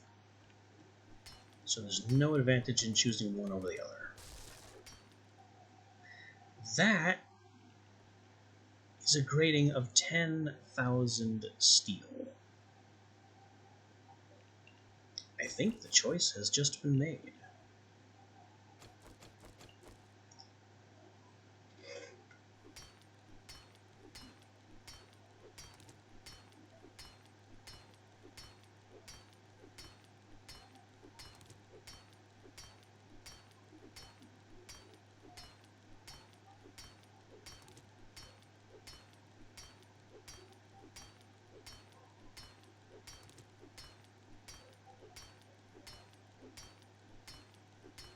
The next option would be to try to break the floor underneath this thing and try to collapse the supposed heater setup here, but that's just pushing the problem back and back.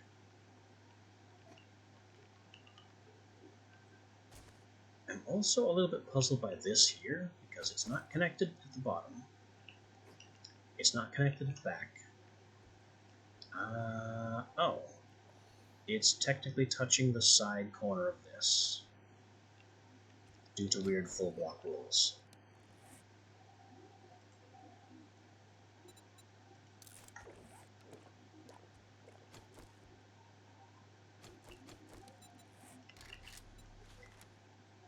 can't make a better stone axe yet.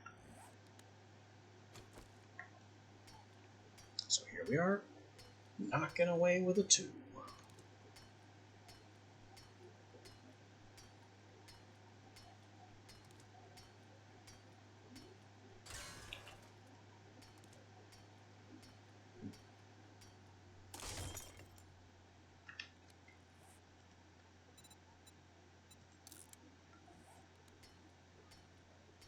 This will be a while.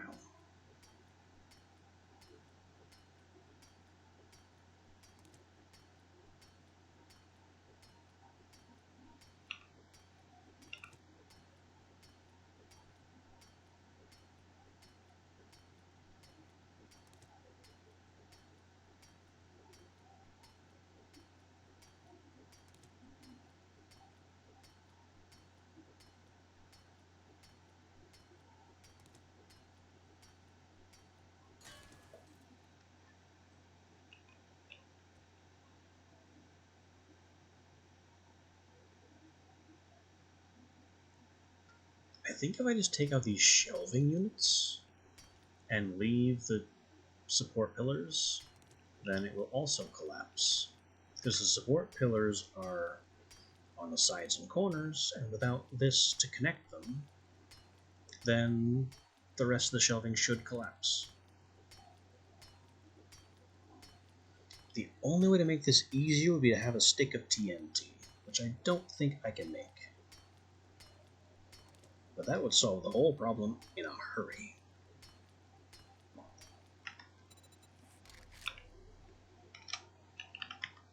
Yeah, stick of dynamite. We are a little shy of that explosives level.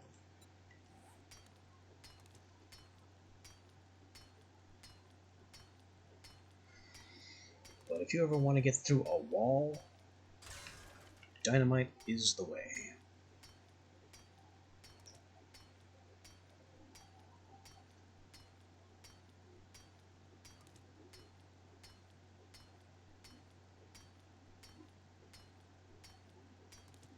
So we still need leather for a forge, lots of polymers to make a dew collector, and lots of money, ideally to buy components to improve the dew collector. Because a dew collector by itself collects murky water from the sky. Dangerous, dysentery-inducing water. Figure that one out. Even the rain is impure.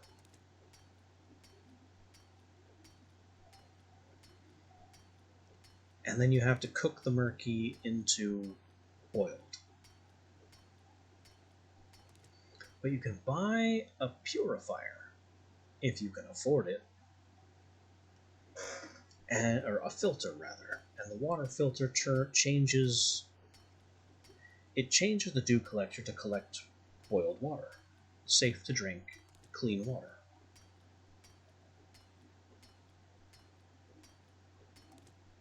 Alright, they should do it on the shelving. What is holding you up? You have a full block gap on this side. Oh my god, you are connected to the ceiling. No, you aren't. No, yes, you are. Technically, it's touching the ceiling.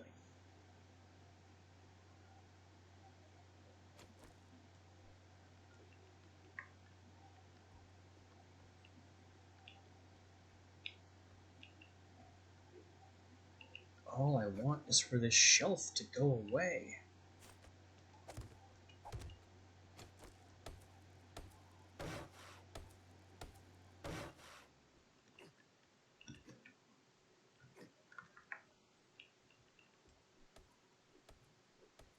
Stop being in my way, you heavy metal, extremely high health shelf.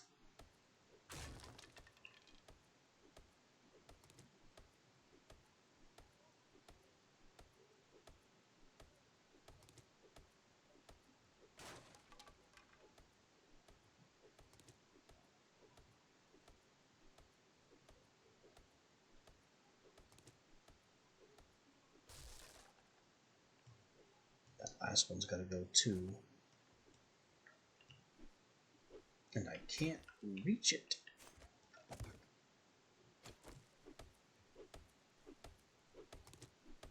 Okay.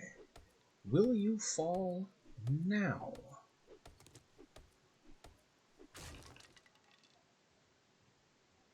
Okay, now there's just no excuse.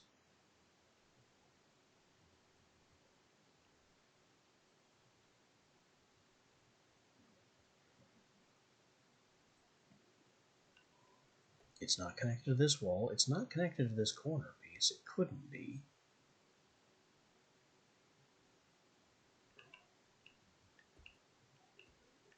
What black magic holds this thing up?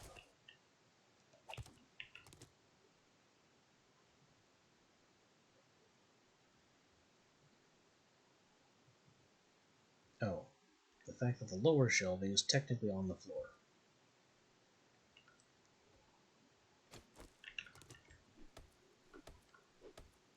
And then from the floor it's connected via these corner beams, and that supports the whole structure.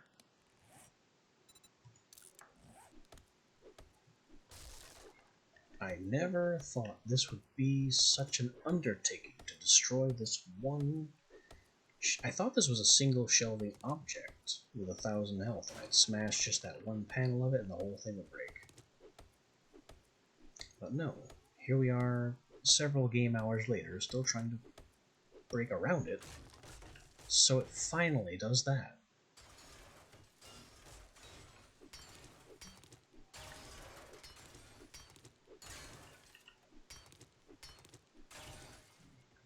Now, I have finally reclaimed this space.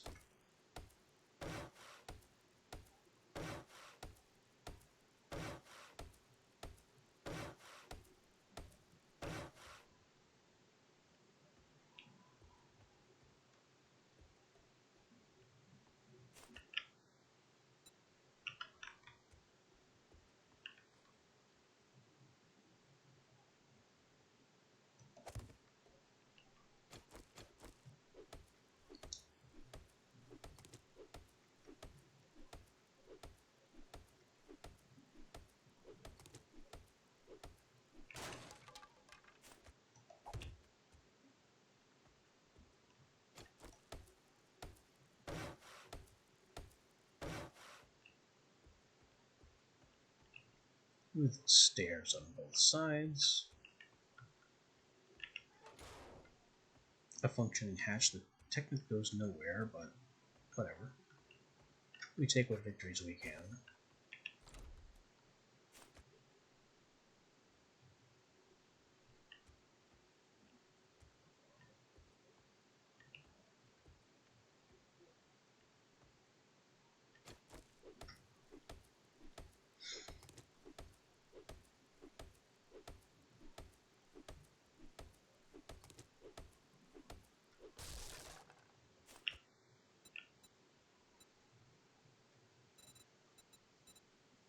How to make this look good.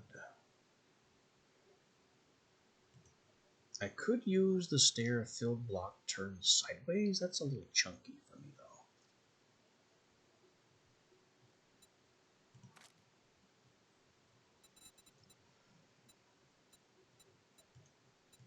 Don't really see the difference in these. Not sure what that's about.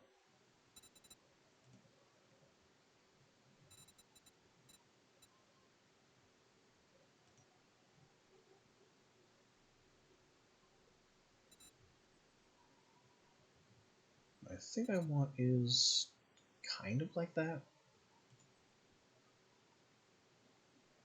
Not with a trim, though. Cube half plate corner. Basically, but also kind of not.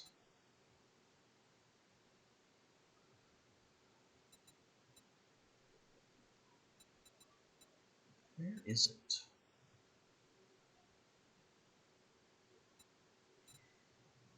I know there's a plate. There's a plate like this, but it's a plate corner. I use it constantly.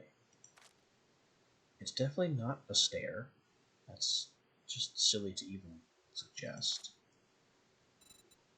It's not a wedge because no part of the block is angled. It's not a pole.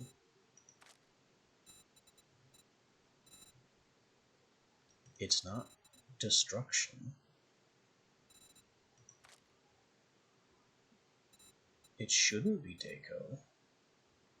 And isn't.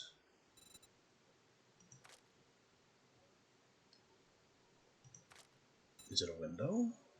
That wouldn't make any sense either. Where do they categorize this stupid thing?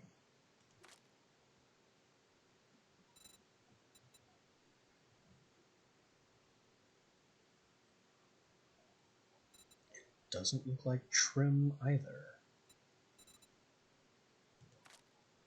I know I could just immediately find it if I toggled all and just said plate.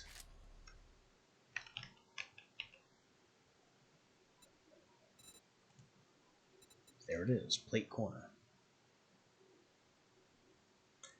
What section was it hiding in? It was apparently among the squares the whole time, and I never saw it.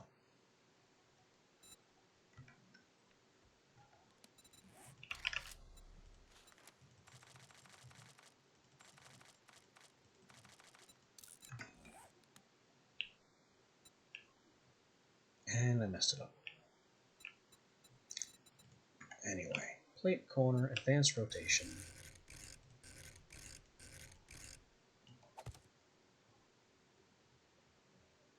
We'll spin it like this. And then the other way. That should not have taken that long.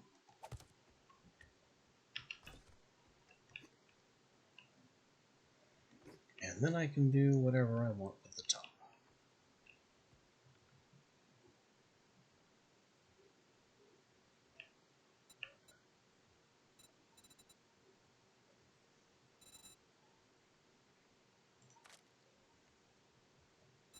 Which this is exactly what I want. Plate diagonal wall. I didn't think I'd find that.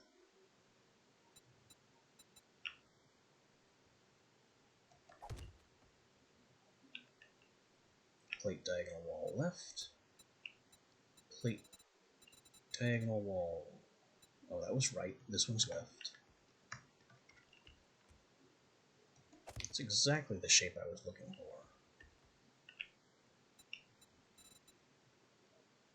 And then I just need plate diagonal itself.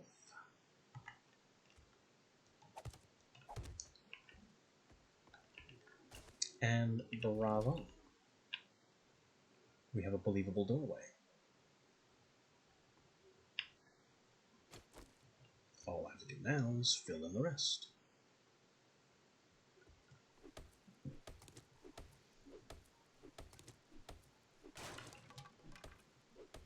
After knocking out the debris.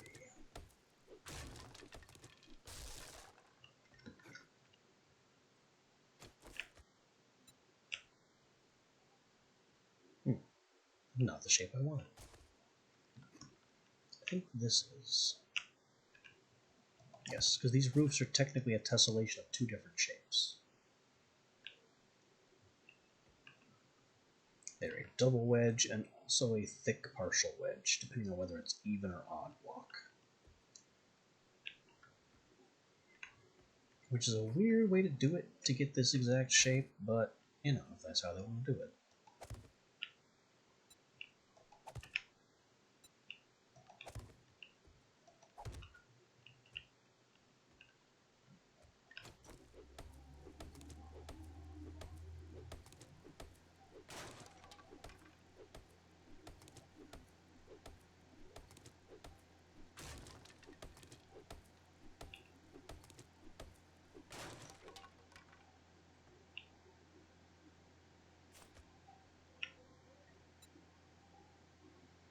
From this diagonal plate thing we've got going on,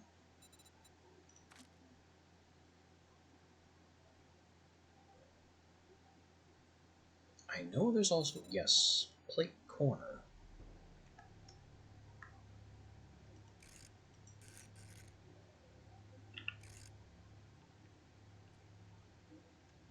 Which I guess I don't want right now.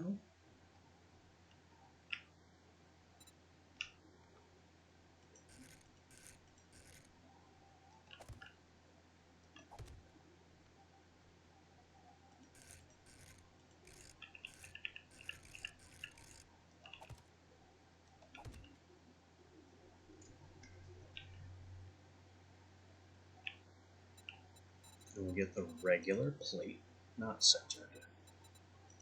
Regular plate.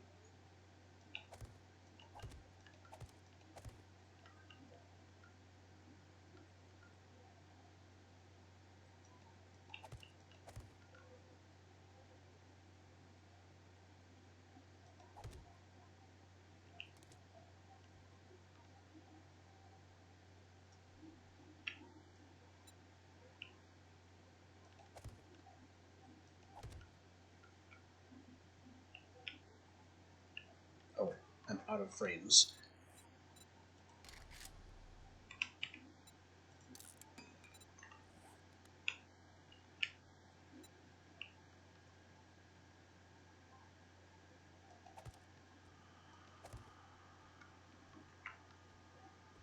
Alright, so that connects our doorway to our roof.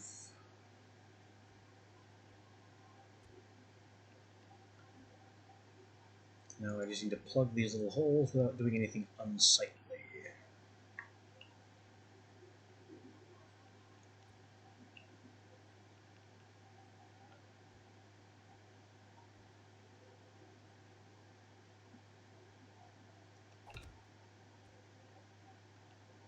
And the challenge of it is these diagonal bits.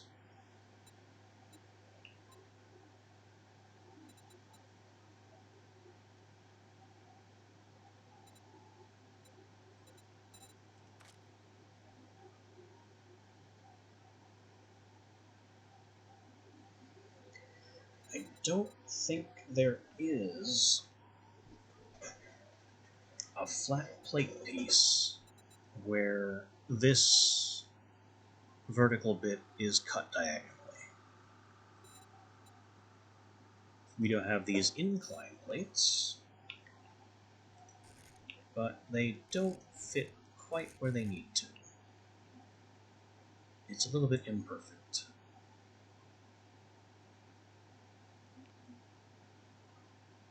Maybe if I could find a plate shape that's like 80% and has that tiny cutout there, that's kind of pushing it.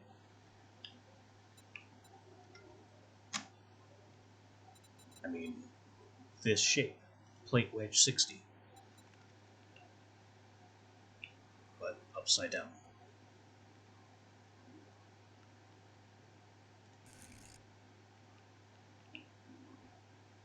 Exactly that, in fact.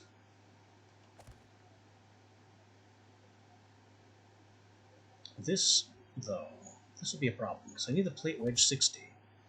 I also need a plate to be part of it. And I don't think that comes as a combo.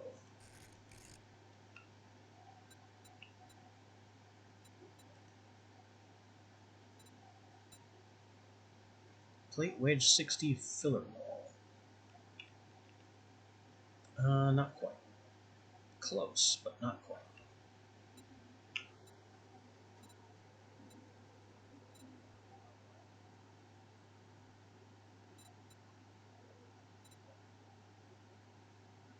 Partial cube, wedge 60, this, that, and the other thing.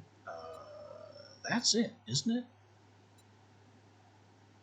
I don't think I want the trim component, but that's basically the correct piece. Or it would be.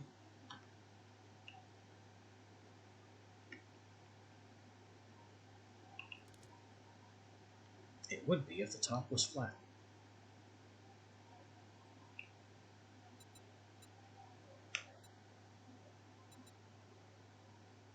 Maybe Maybe I need to search wedge 60 and see what comes up.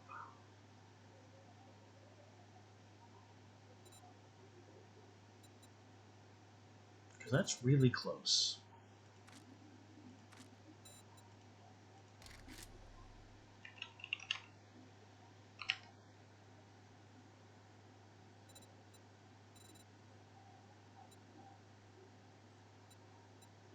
Again, I don't want the plate itself to be inclined. I want a flat plate with a wedge 60 underneath it. That does not appear to be possible.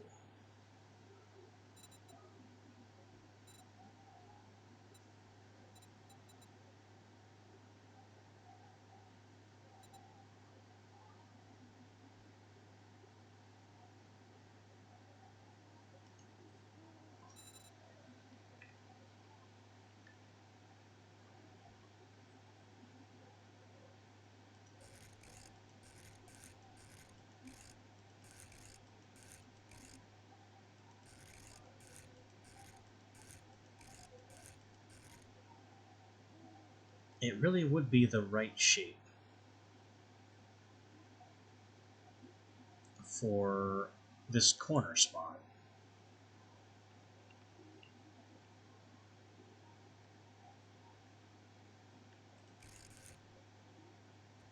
Or if maybe we're still inclining, but it's just not the right shape for what I needed to do.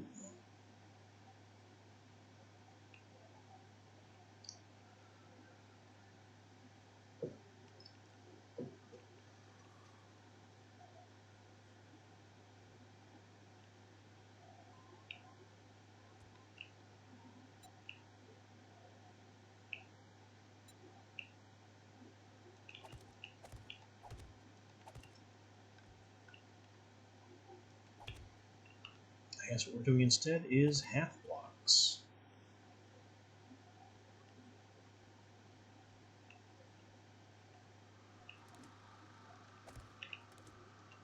Not the greatest solution by any means.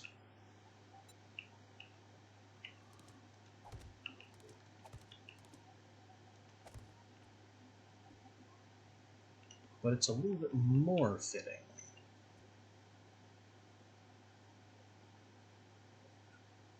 And then I just need to find this piece again for the other side.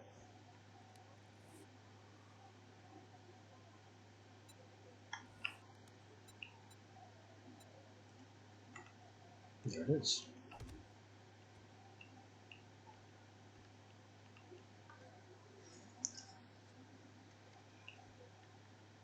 It ain't perfect, but it's damn close.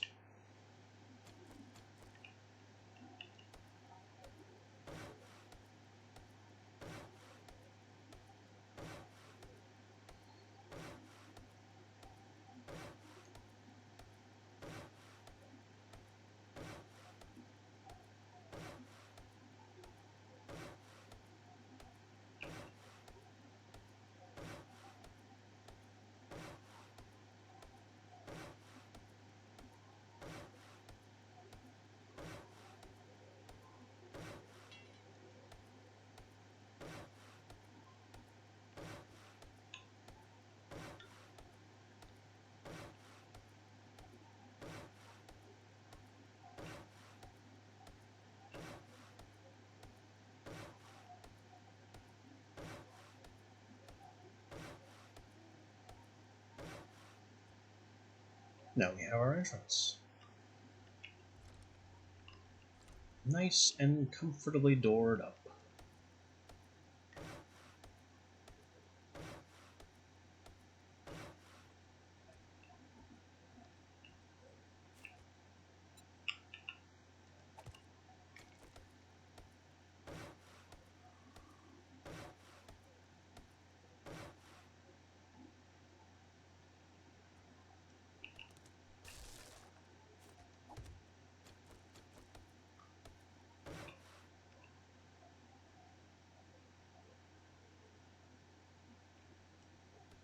I think our next project will be flattening out this roof a bit.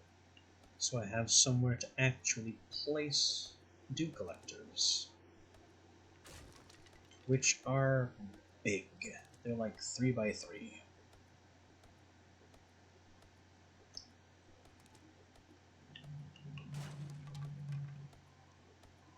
They could always go on the ground, making this completely unnecessary, but I'd rather have them up here.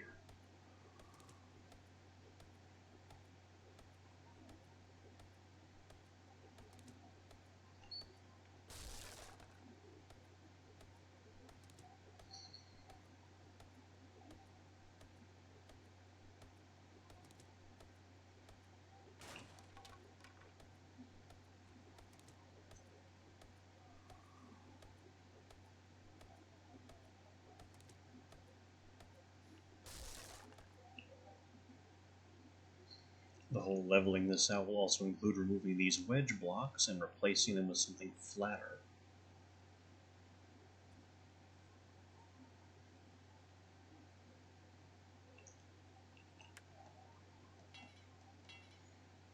But I think for the minute we have done enough.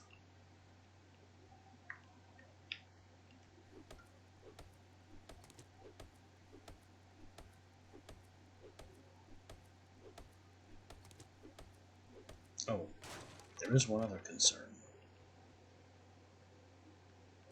This trellis access needs to be broken.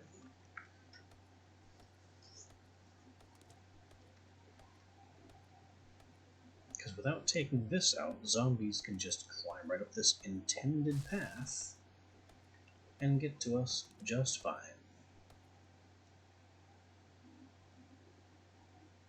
Which is no bueno for us.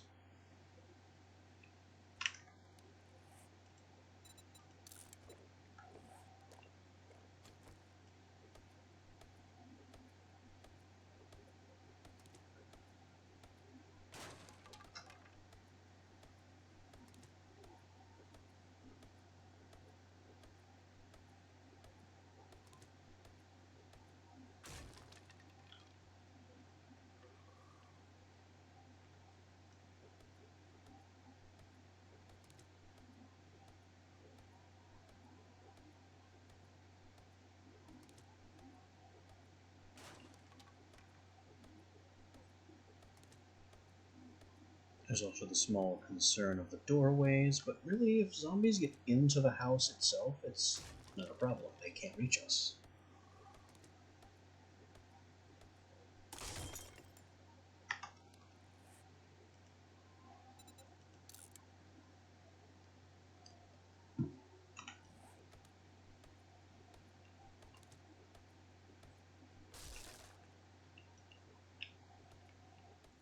The real issue is just keeping them off the roof, because that's where we live, up on the roof in the attic.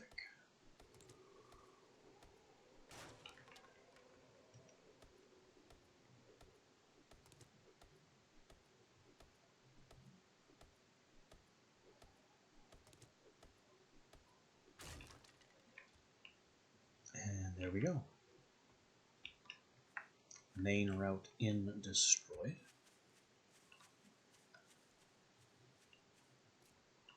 So now this, jumping to this ladder, is the only way in. And through our door. It's not a super cozy place up here, but it's nice and well defended, reasonably well isolated, and even has functional windows. Which is a nice enough start.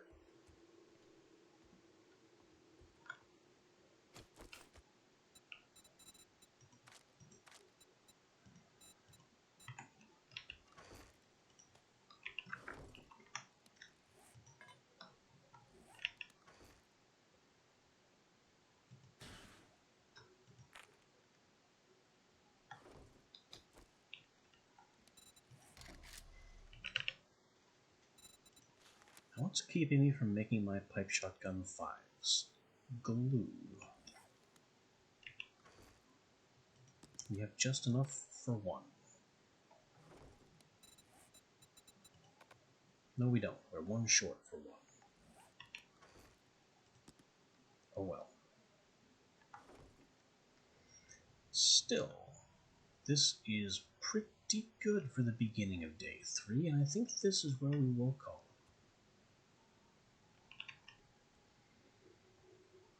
Next time, we try to upgrade our equipment, work up toward a forge, and do more questing.